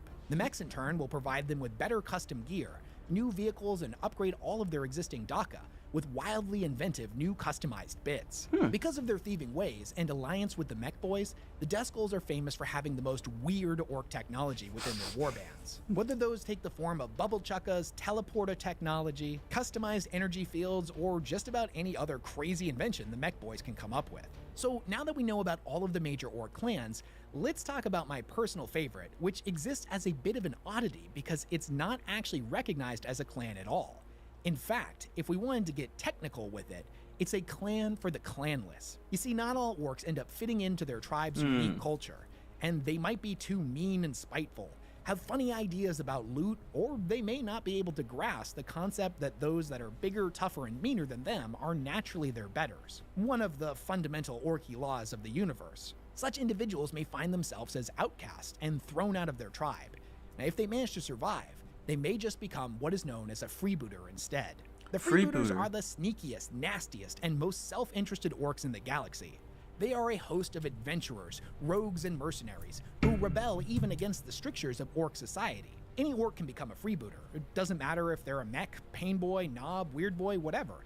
The only requirement is that they don't fit into where they were born, and find a new family amongst a bunch of other orky misfits instead. It might not have been their decision to leave. They may have committed to a string of misdeeds that finally got to be too much for their warlord to tolerate. Whether they take the form of a bad mech who built a contraption that blew up half his tribe, Damn. a speed freak that applied one too many unstable custom jobs to an excessive number of the tribe's wagons, or a pain boy who had a particular fascination with stitching on extra limbs to his patients. Because they're made up of a mismatch of different orcs, each freebooter crew is wholly unique, and there's no telling what they're going to end up fielding in battle. The idea of the freebooters is built upon the rejection of orc culture, but even then, some traditions are too deeply ingrained even for them. They still mob up with other like-minded orcs, it's just that they're like-minded misfits and outcasts, and it's said that their warbands accumulate like void barnacles on a kill cruiser's hull. They are a band of motley mercenary pirates that roam the galaxy's space lanes at random, preying on everything from cargo ships and warcrafts to isolated colonies and naval space stations. Although, realistically, the freebooters will raid and loot anything that they deem quote-unquote worth a go. The freebooters are perhaps the only orcs that don't fight simply for the joy of fighting. They are pirates and expect financial compensation for their efforts. Each and every one of them is driven by the innate desire to claw together as much loot as possible, and whether that loot come in the form of teeth, scrap, weapons, or anything they happen to fancy, like gaudy clothes and trinkets, or in one famous instance, an Inquisitor's fancy hat. I like your hat, by the way. Their war bosses refer to themselves as captains or admirals, or other such terms that they admittedly don't fully understand. They just recognize that it has something to do with sailing and it sounds fancy. These war bosses rule by two simple principles. And the first is that as long as the loot keeps flowing, then the lads are less likely to challenge them. And the second is that the freebooters are ferociously competitive and will always try to prove that they're better than their crewmates. A cunning captain will keep the boys busy trying to one-up each other. That way they don't get any funny ideas in their head that challenging the captain is actually a good idea. From the outside perspective, members of the Imperium and other xenospecies that frequently come into contact with the orcs don't see any of this freebooter culture. They just see a bunch of frenzied orc raiders that have taken a fancy to motley pirate garb and have come to loot, plunder, and murder everything in their path. But from the audience's perspective, they're a bunch of orc pirates, what's not to love? All of the orc clans are wildly unique and a super interesting part of Warhammer's lore. Which one was your favorite and why? What's your favorite thing about the orcs? Are they actually the best faction in all of 40k, or do you think their popularity is simply a result of them having the best memes? Let me know all about that in the comment section, because I genuinely love hearing what you all think. Also, let me know what other topics you'd love to hear me cover, and if you made it all right. Wow. This was, that was fun. Oh my gosh, the orcs are fun. I love that.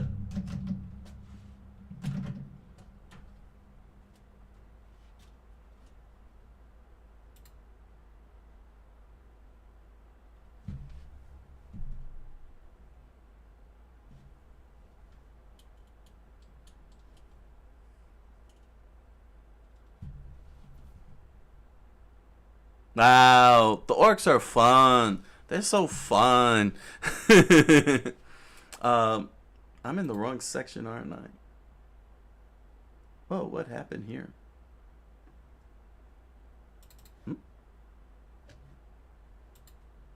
Oh, there we go. Oh, that was weird. I was looking at weird things. I don't know what happened there. That was strange. There we go. Let's just make sure that's clear. Yeah, okay. So, yeah, that was fun. That's very fun. The orcs are fun. Oh my gosh. Wow. This was amazing world build for the orcs here. You know, on the surface level, you would think that they're dumb. You know what I'm saying? Like, they'll be dumb characters, you know, and they'll just be completely dumb. But the fact that that they put so much effort into the orcs, giving them culture, religious beliefs, what else? Philosophies, it just makes them it makes them very complete. They're very complete and very well rounded. There's like 7 factions. There's like a whole bunch of factions within them, but they all have a common ground where they where fighting is all about. They just have different ways of going about fighting, and I love how they go about it. Like the Evil Sons is all about the speed, and within them they have a cult called the Cult of Speed, who would pair up with the Bad Moons at times. The Bad Moons are like the richest and the wealthiest. So they got the whole caste system going there, the rich and the poor. And the poor happen to be the snake bites, but they like to. But the thing is that that's their philosophy. They don't like, you know, all that rich and wealthy stuff. They're not 100% rejecting of technology. They see technology as an opportunity, you know, to get to what they want, which is the fighting. But they want to get to the point and not waste time. Let's see, the Goths, the Death Skulls are all thieves and looters. They steal while in combat. The Goths just frontline tanks. They want big giant mechs or big giant vehicles, anything that's big that could get them to the battlefield immediately.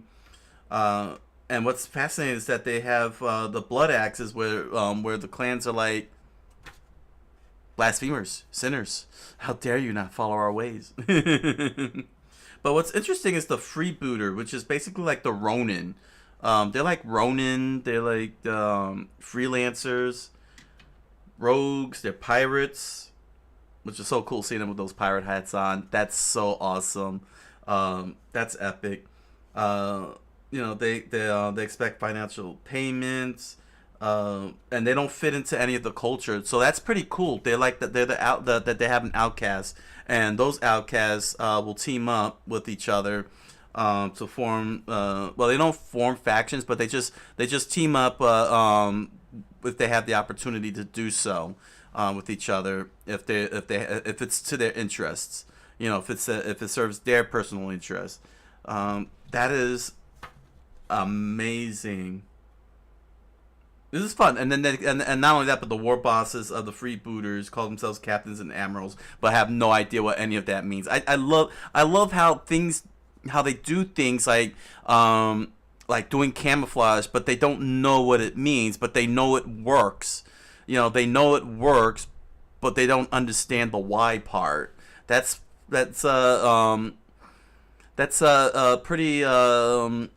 pretty sharp. It's pretty sharp because they have society. You know, even though their society can be very shantytown-like, or it could be shantytown-like or primitive-looking, but they do have a sense of social and societal expectations and norms within their cultures, especially the cultures. I love how they use the colors as their sense of spirituality and philosophies, whether it's spiritual or philosophical, and have no problem showing it off to each other. Man, this is yeah. Now I understand why people love the orcs. This is such a great design. Yeah, I think I'm gonna team up with the orcs. Find orc stories or something like that to follow. Definitely. Yeah, I still want to check. I still like to check out like the other factions and such in a later time. But yeah, orcs all the way. Go orcs. All right. Let's see. The Obscure Lore of Skibidi Toilet by Mikey Joy. Yeah, give him some. Well, we'll see what he's got going here. It says here, in this video we explain the history of Skibidi Toilet and what this series is all about. You'll see this came out February 13th, so he's up to date. He's very much up to date here. You'll see G Toilet, Skibidi Toilet, Astro Detainer, Astro Duchess, Titan TV Man. Why don't I have Oh crap! I don't have my thing here. There we go. I didn't have an extra blank. All right. Let's see. Okay. So all right. So he's gonna do a breakdown of what we know so far. Obscure lore. All right. So I guess this is a further deep dive. Let me see here.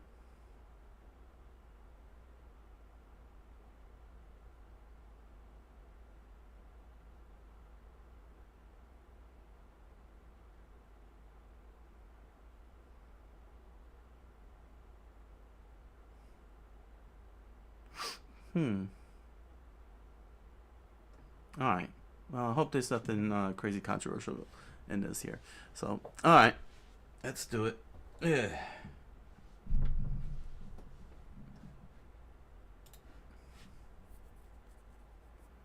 Obscure Lore of Skibidi Toilet by Mikey Joy Channel. Go to Mikey Joy Channel, show some support, love, and all that good stuff. All right.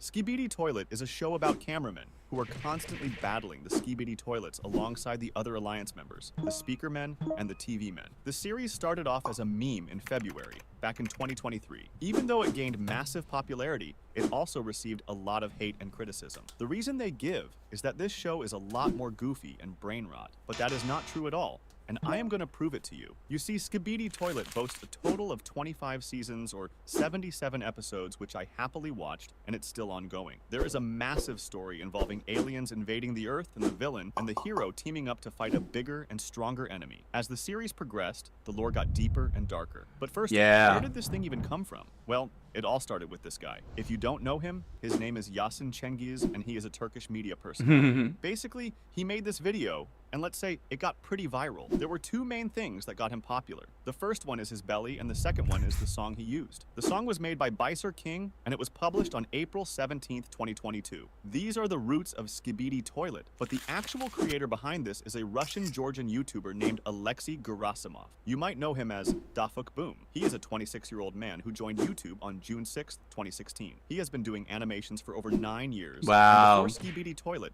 he made other videos using software like Source Filmmaker and Gary's Mod. His strategy was to make comedy videos on viral memes. He usually adds Big Smoke on his videos because it was 2017, the time that GTA Big Smoke memes were very popular. He also made some Counter-Strike memes, Transformers memes, and series that include Half-Life characters. Boom has made more than 200 videos getting millions of views, and his videos are often on trending for gaming. The guy is a genius, that's for sure. He saw the right opportunity. Oh, this guy again. He first made a short video on Skibidi Toilet, which alone has more than 200 million views. I don't think he knew that this was going to blow up like this. But the crazy thing is how he evolved from this to this. I am not exaggerating, but this show is a masterpiece, and there is a lot to talk about here. It's best for us to go through it season by season. But before that, I'm going to talk about some major characters here. For starters, there are 5 main races in the Skibidi Toilet series, and each of these races has its own notable members. Let's get through them, one by one. The cameramen are basically the main characters of this show. Their main ability is gathering information through their camera heads, allowing them to assess situations with precision. They primarily rely on hand-to-hand combat. These characters are impossible to dislike. They're kind,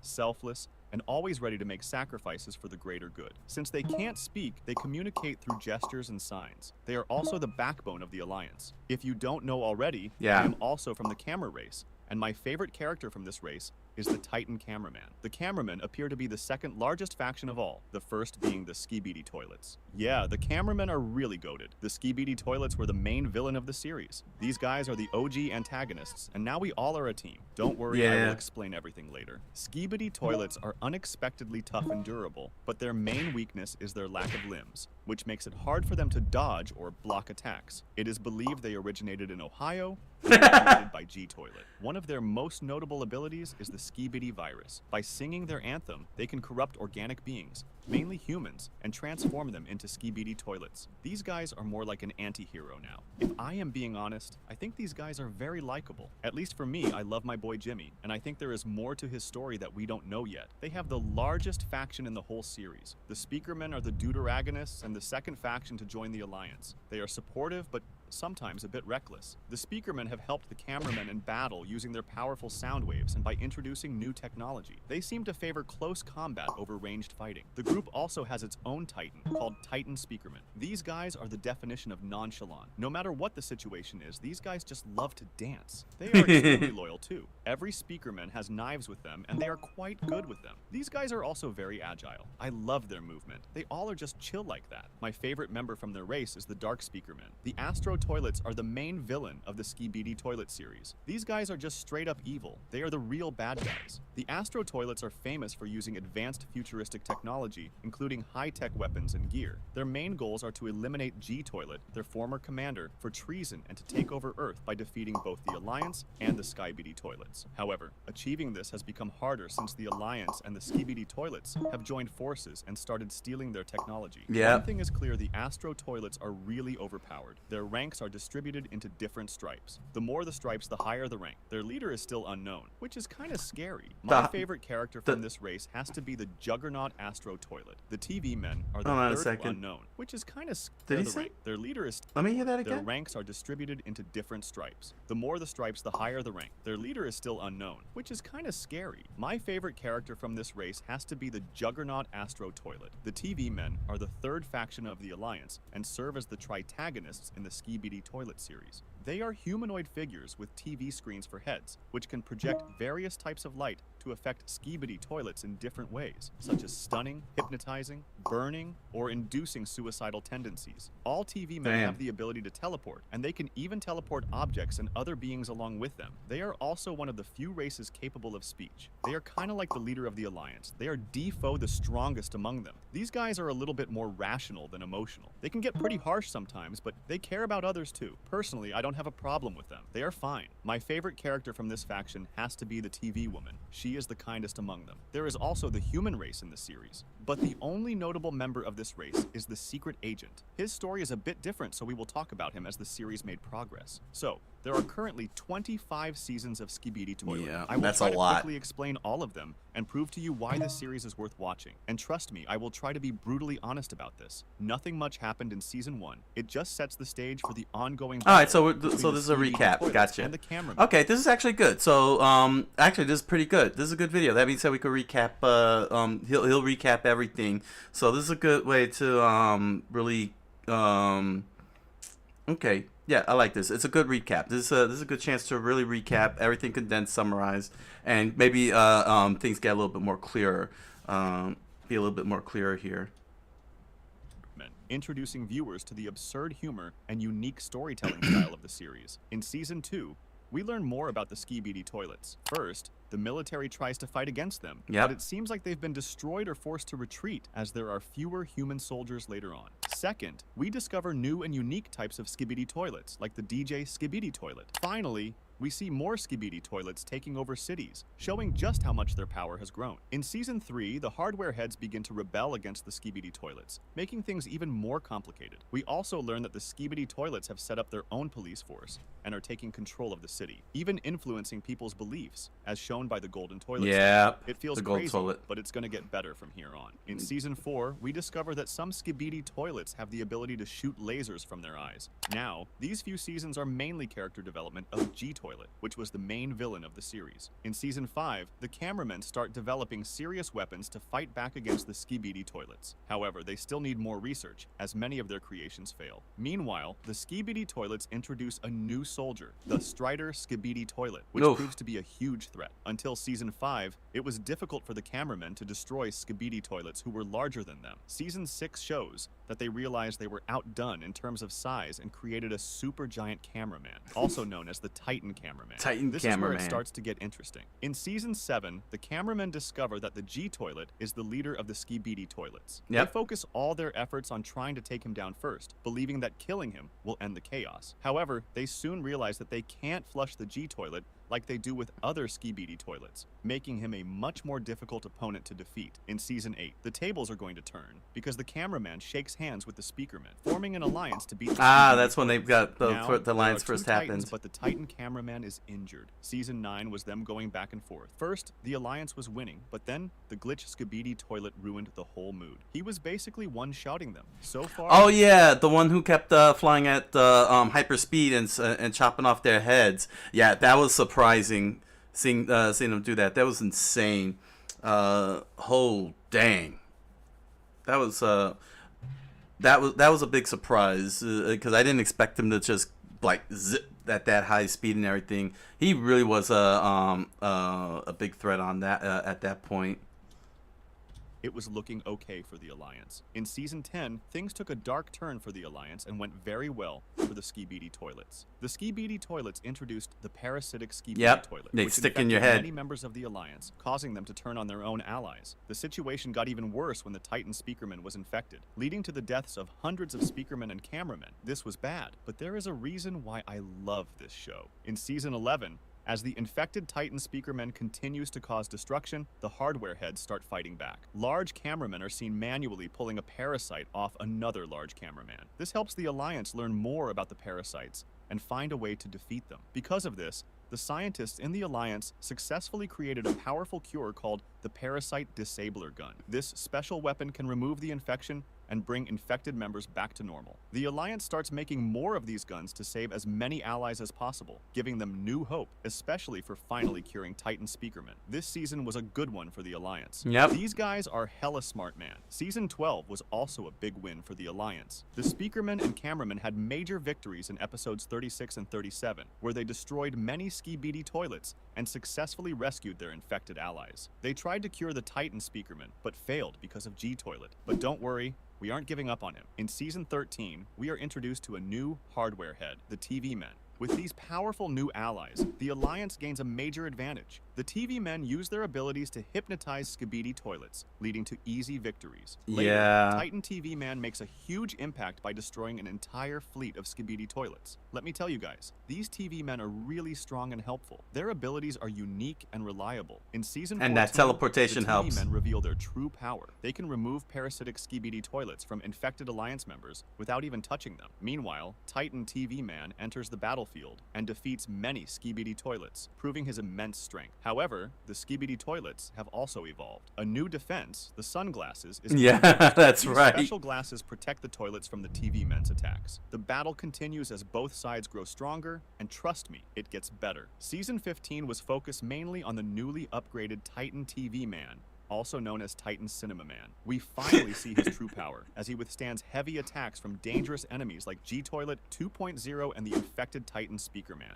However, during a brutal ambush, Titan Cinema Man suffers severe injuries. The damage is so great that he loses most of his upgrades, forcing him to revert back to his original form as Titan TV Man. I was so mad at this season. I really liked the Cinema Titan. In Season 16, the Skibidi toilets continue to evolve, introducing dangerous new variants like Chainsaw Skibidi toilets, to chainsaw and flamethrower Skibidi toilets, making them even deadlier. However, the Alliance also gains powerful new allies. The standout newcomer is TV Woman, who is far stronger than her male counterparts. She has unique abilities, including the power to detach her head and infect Skibidi toilets. But the biggest win for the Alliance is the long-awaited return of Titan Cameraman, now fully upgraded. He demonstrates his incredible power by wiping out multiple Skibidi toilets, shifting the battle in the Alliance's favor. With the Skibidi toilets now on the losing side, the Alliance is finally prepared to cure Titan Speakerman once and for all. Are you guys— That was epic when they went to rescue him.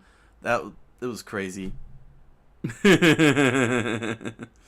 How they did it was amazing. Because I am pumped right now. In Season 17, the hardware heads have successfully pushed back the Skibidi toilets and are now winning the war. The entire Alliance, from Plungerman to Black Camera Woman, is actively fighting and destroying Skibidi toilets. What I want you to do is remember this guy. This guy is no ordinary This is toilet. this is when they introduced Astro Toilet. In Season 18, the Alliance's victories start slowing down as the Skibidi toilets grow stronger. First, the glitch Skibidi toilet appears, and kills many hardware Once heads. again. However, my glorious Queen TV woman steps in and manages to keep it under control. Later, the battle escalates on a much larger scale when Titan Cameraman enters the fight, destroying many skibidi toilets and giving the Alliance another big win. But just when things seem to be improving, disaster strikes. While smaller skibidi toilets are defeated, the infected Titan Speakerman is revealed to have been upgraded, making him even stronger. With his new power, he easily defeats many cameramen, turning the tide back in favor of the skibidi toilets. Season 19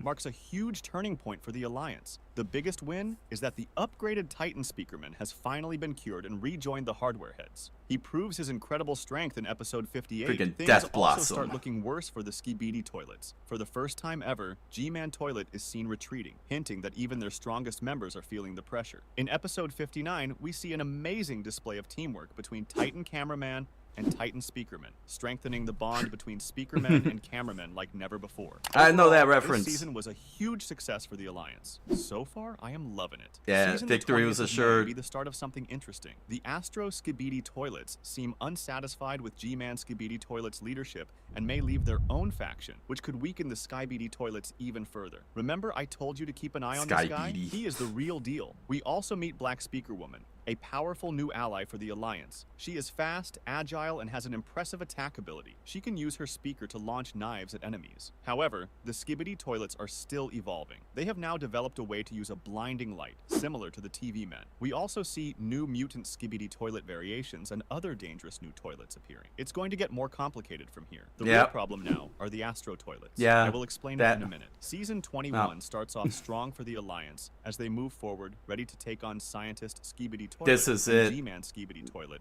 with their army. Plungerman returns, now joined by an elite Speakerman. We also learn that the secret agent can teleport. There he is. Meanwhile, upgraded Titan Cameraman becomes even stronger than before. Yeah, they just Skibidi keep getting Toilets crazy are on the run, upgrades. with G-Man Skibidi It's insane. Toilet and his forces constantly retreating. The reason for this isn't clear, but it seems suspicious. Eventually, Titan Speakerman and Titan Cameraman finally catch up and launch a powerful attack. However, in a shocking twist, Scientist Skibidi Toilet and his army suddenly retreat, abandoning G-Man Skibidi Toilet. Yeah, they sold to him fight out. alone. After an intense battle, the Titans appear to defeat G-Man, but just when it seems like a victory, it turns out to be a trap. Bomber toilets suddenly drop in from the sky, rushing toward the Titans, and the episode ends in a dramatic cliffhanger. I was so shocked at this scene. This was absolute cinema, but not for us. Season 22 kicks off with both sides of the battle at full force, leaving everything in ruins. It looks like Titan Cameraman and Titan Speakerman are dead, and this makes the Alliance members really mad. With their top fighters gone, the Skibidi Toilets start attacking more aggressively, but there's a bit of hope when upgraded Titan TV Man might be coming back, as shown in episode 66. In episode 67, we find out that Titan Cameraman and Titan Speakerman are actually still alive, but they're pretty injured, as newer and stronger Skibidi Toilets start to attack. The With Titans crazy manage to face push them masks and back, hats. But then, Scientist Skibidi Toilet and G-Toilet 4.0 show up, and they almost defeat the two Titans. Just when it looks like all is lost, upgraded Titan TV Man returns and destroys the Scientist Skibidi Toilet, which turns out to be a mech. The regular-sized members of the Alliance take this chance to rush into the Skibidi Toilet base, while the three Titans keep destroying the G-clones, giving the Alliance a much-needed boost. I was so worried about this season, but they managed this just fine. W Alliance. But the Scientist Toilet is still alive. We gotta do something about him. In Season 23, the Infiltration Squad is on a mission to find the Chief Scientist Skibidi Toilet, but their plan goes sideways when the experimental Skybidi Toilets are released and attack them. Skybidi. During this chaos, two Speakermen are killed by the Michael Jackson Skibidi Toilet after they celebrated too early, thinking they were safe. Two cameramen are also killed when Dark Speakerman shuts the door on them. This makes Plungerman angry, and he punches Dark Speakerman, while the rest of the squad pushes deeper into the Skybidi Toilet base. Meanwhile, Titan TV Man gives some of his core power to Titan Speakerman, who charges up all his energy and goes berserk, taking down all the toilets that were approaching them. Then, DJ Skibidi Toilet Mech shows up, but he's quickly destroyed by Detainer Astro Toilet, who effortlessly deflects all of the Titans' attacks before leaving. As the battle continues, the Infiltration Squad members are slowly picked off. In the end, only Dark Speakerman, Plungerman, and Lucky Cameraman are left, continuing their mission deeper into Alpha Hills Labs. Eventually, the Chief Scientist Skibidi Toilet is caught and killed, but Dark Speakerman and Plungerman don't make it out alive. Lucky Cameraman is the only survivor of the squad. In the Yeah. meantime, Secret Agent gets more screen time, giving us new insights into the lore behind the Skibidi toilets and explaining why he killed Plungerman. As the chief scientist Skibidi toilet dies, we see G-Toilet escaping with many other Skibidi toilets. They managed to destroy most of the attacking forces before escaping. While it's unclear what the Titan trio was doing during this battle, it's known they were there. Finally, Detainer Astro Toilet is seen pursuing Yeah, G-Toilet, is that for leaving the story on a tense cliffhanger. is that 4 Season stripes? 24 might be my The- favorite the season fourth of being all the time, chin? mainly because of the fights it offers. First, one is Detainer Astro versus G-Toilet. But before we get into that, Camera Strider also made a very good comeback. He is now fully upgraded. Yeah, He gave a that hard was time to insane. even the Skibidi mutants. SWAT mutant was cooked, but Jimmy saved him and obliterated the Camera Strider. Now for the G-Toilet and Detainer Astro Toilet scene. Honestly, one of the best fights in the series. Both were fully locked in, and both were really strong. Detainer Astro was winning the fight most of the time, but his arrogance led to his downfall. Bro was taunting the whole fight,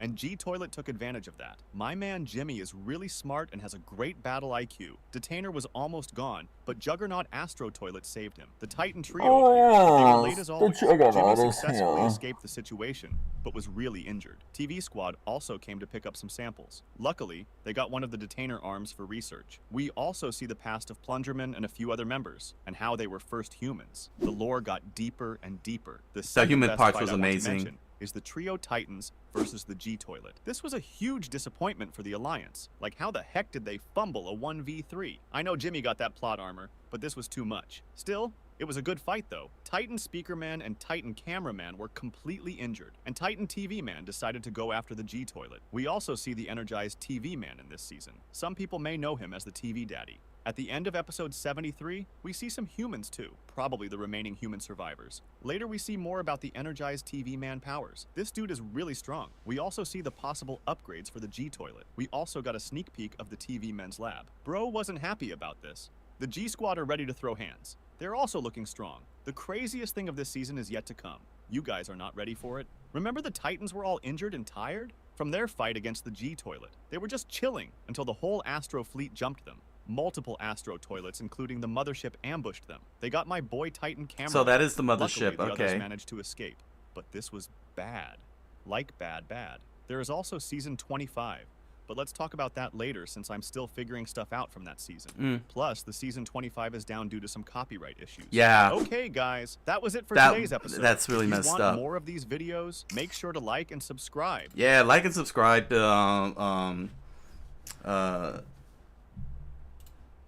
Yeah, make sure to like and subscribe. Watch the support Mikey Joy. It's pretty good. He's pretty good.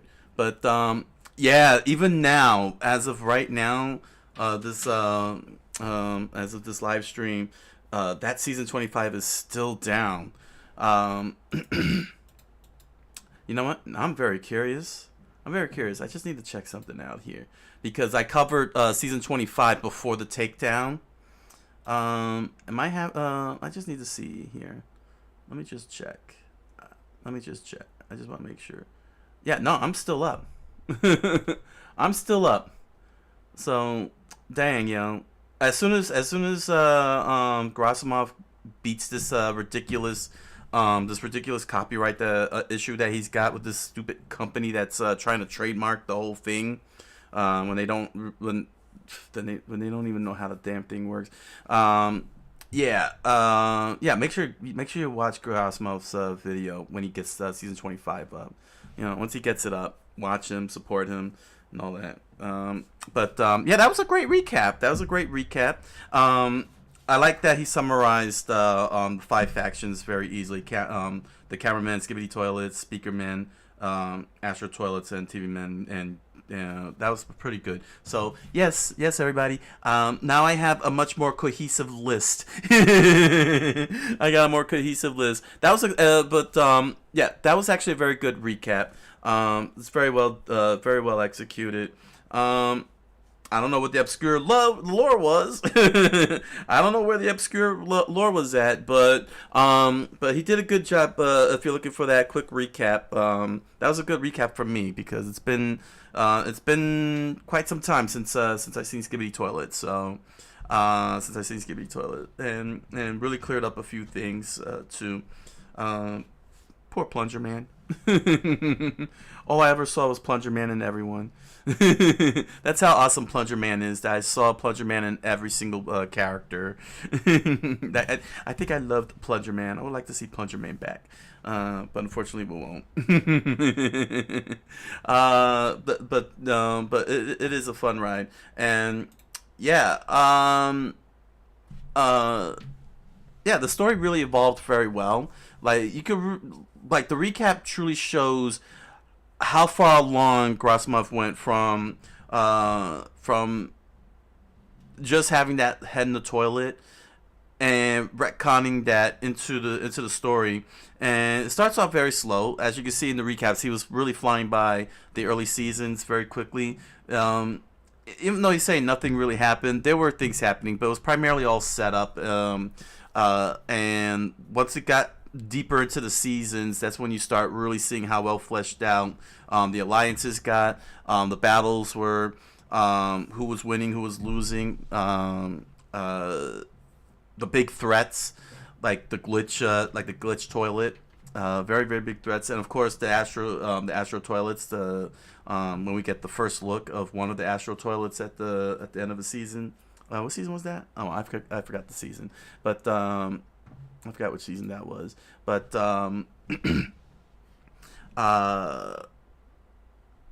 you say, to see how it all just came together, and that how this all came together is just amazing. Grosmov really did a great job leaning into his story and really putting it all together. It's pretty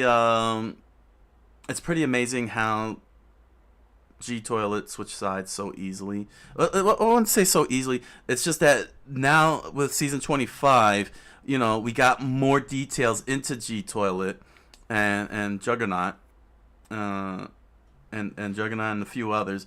That it's like, what exactly? I don't want G Toilet to be a sympathetic villain either, though. You know, he's still a villain. I really would like really like that to be a little bit more clearer, because you know the last thing I want is that he's a heel face, that he was never a heel face turn, that he was always a face who was pushed into it. I'm a little bit worried about that. I don't want to see that, because G12 was definitely a demonstrative villain throughout the whole series. The things that he had done before the Astro Toilets jumped in. You know, it's pretty crazy. I hope it makes sense. I hope it will make sense. So yeah, but overall, good recap from Mikey Joy. I highly recommend it. I still don't know if it's AI or anything, because he keeps on switching between saying Skybidi and Skibbity, which is, or Skibidi, ski. His pronunciations switch all over the place, but nevertheless, despite all that, very good recap. And I'm not sure if this is something I would recommend for newcomers, honestly, because it spoils everything. So that's a tough one. Honestly, that's a tough call. That's a tough call. So that's a tough call for me to recommend. Like how do you convince people that it's not that's not brain rot, that Grosnov really leaned into it and really worked hard into getting away from being brain rot, being into something really good.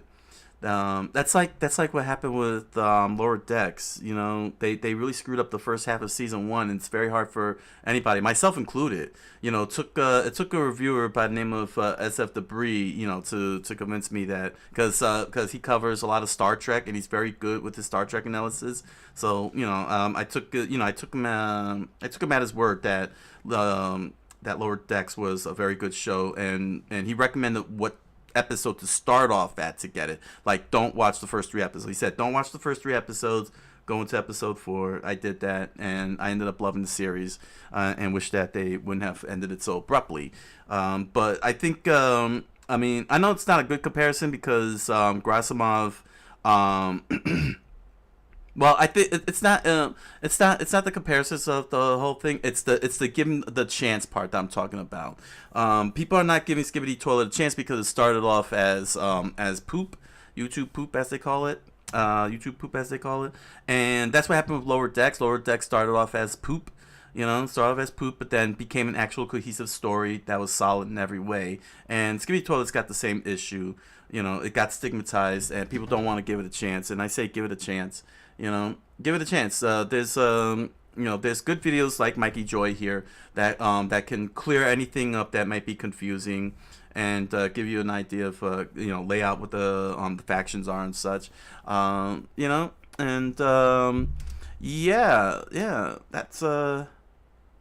That's good. This is I hope that Gerasimov beats these fools. I hope they beat them. I really hope they beat them and get season 25 up, and he gets back to work on the new series, the new season. The new season. Can't leave us on a cliffhanger. And yeah, it's still down. I checked it. It's still down to this day. So as soon as he gets it back up, you go in there and you give him his views. Because he lost a lot of views. He lost a lot of views because of that. He was sitting at what, 1 million. So he was in the millions already before they took it down. So get his numbers back. Help him get his numbers back. Rewatch that. So yeah, there we go. Here we go. All right. So yeah, I think I could wrap this up now. This was a fun night.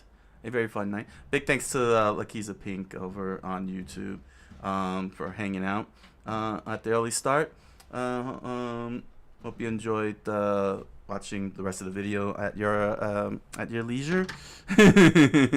So yeah, we covered a lot of good things. Straightened out the whole plan. So just to reiterate, all right. Just to reiterate before we close out, so that way it could be very clear. All right. So it can be very clear. The research videos are on hiatus, so that way I can focus on Trucker no Bouken as I was supposed to. Okay, once I finish rewriting Trucker no Bouken, and I shift over to translating into Japanese as I continue my Japanese studies and cultural studies and such, I will return to research videos. And as I said earlier, the research videos, now that I don't have to do heavy induced research, I can parse it down now. So I'm going to re-edit and I'm not going to re-upload. It's going to be a new upload. I'm going to keep the old one in there for posterity. The old videos as is. I'm not going to private them or unlist them or anything. I'm going to keep them for posterity so you can see the difference. But I am going to cut out the research part. I'm keeping the three interesting moments of the episode moving forward. So it's gonna be a lot of tweaking. There's gonna be some tweaking, but it's all gonna go back to its basic form. Let Knowledge Flow campaign is not over. I just want to let you know that the Let Knowledge Flow campaign is not over.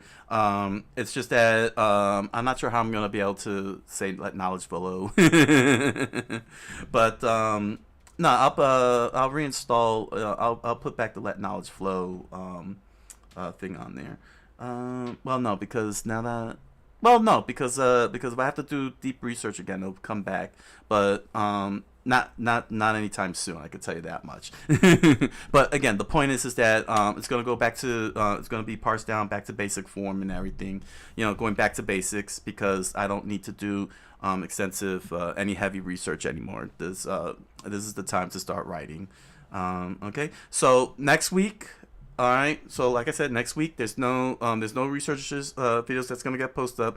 All the videos that I did the shows that I did tonight, the two lore videos that I covered tonight, and the lore videos that I covered in the previous live stream are gonna get posted up next week and then the following week while I take care of Trucker no Bouken. And once I'm done with it, going right back to back in action.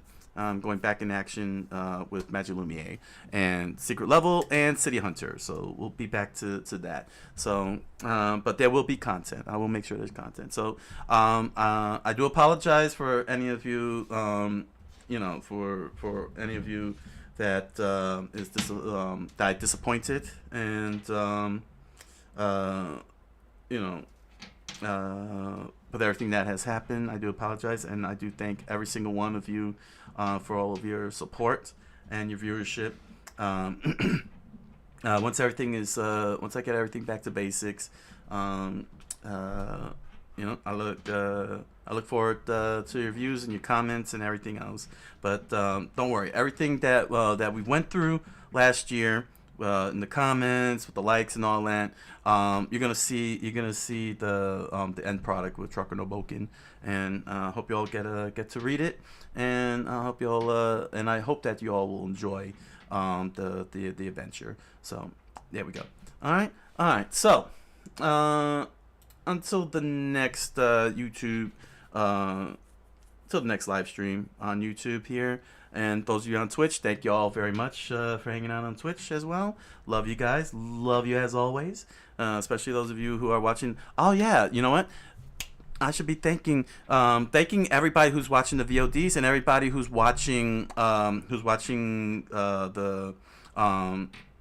this live stream. Well, it's not gonna be a live stream. It's gonna be a recording after the live stream is done. But you know what I mean. Those of you who come right on in. Thank you all.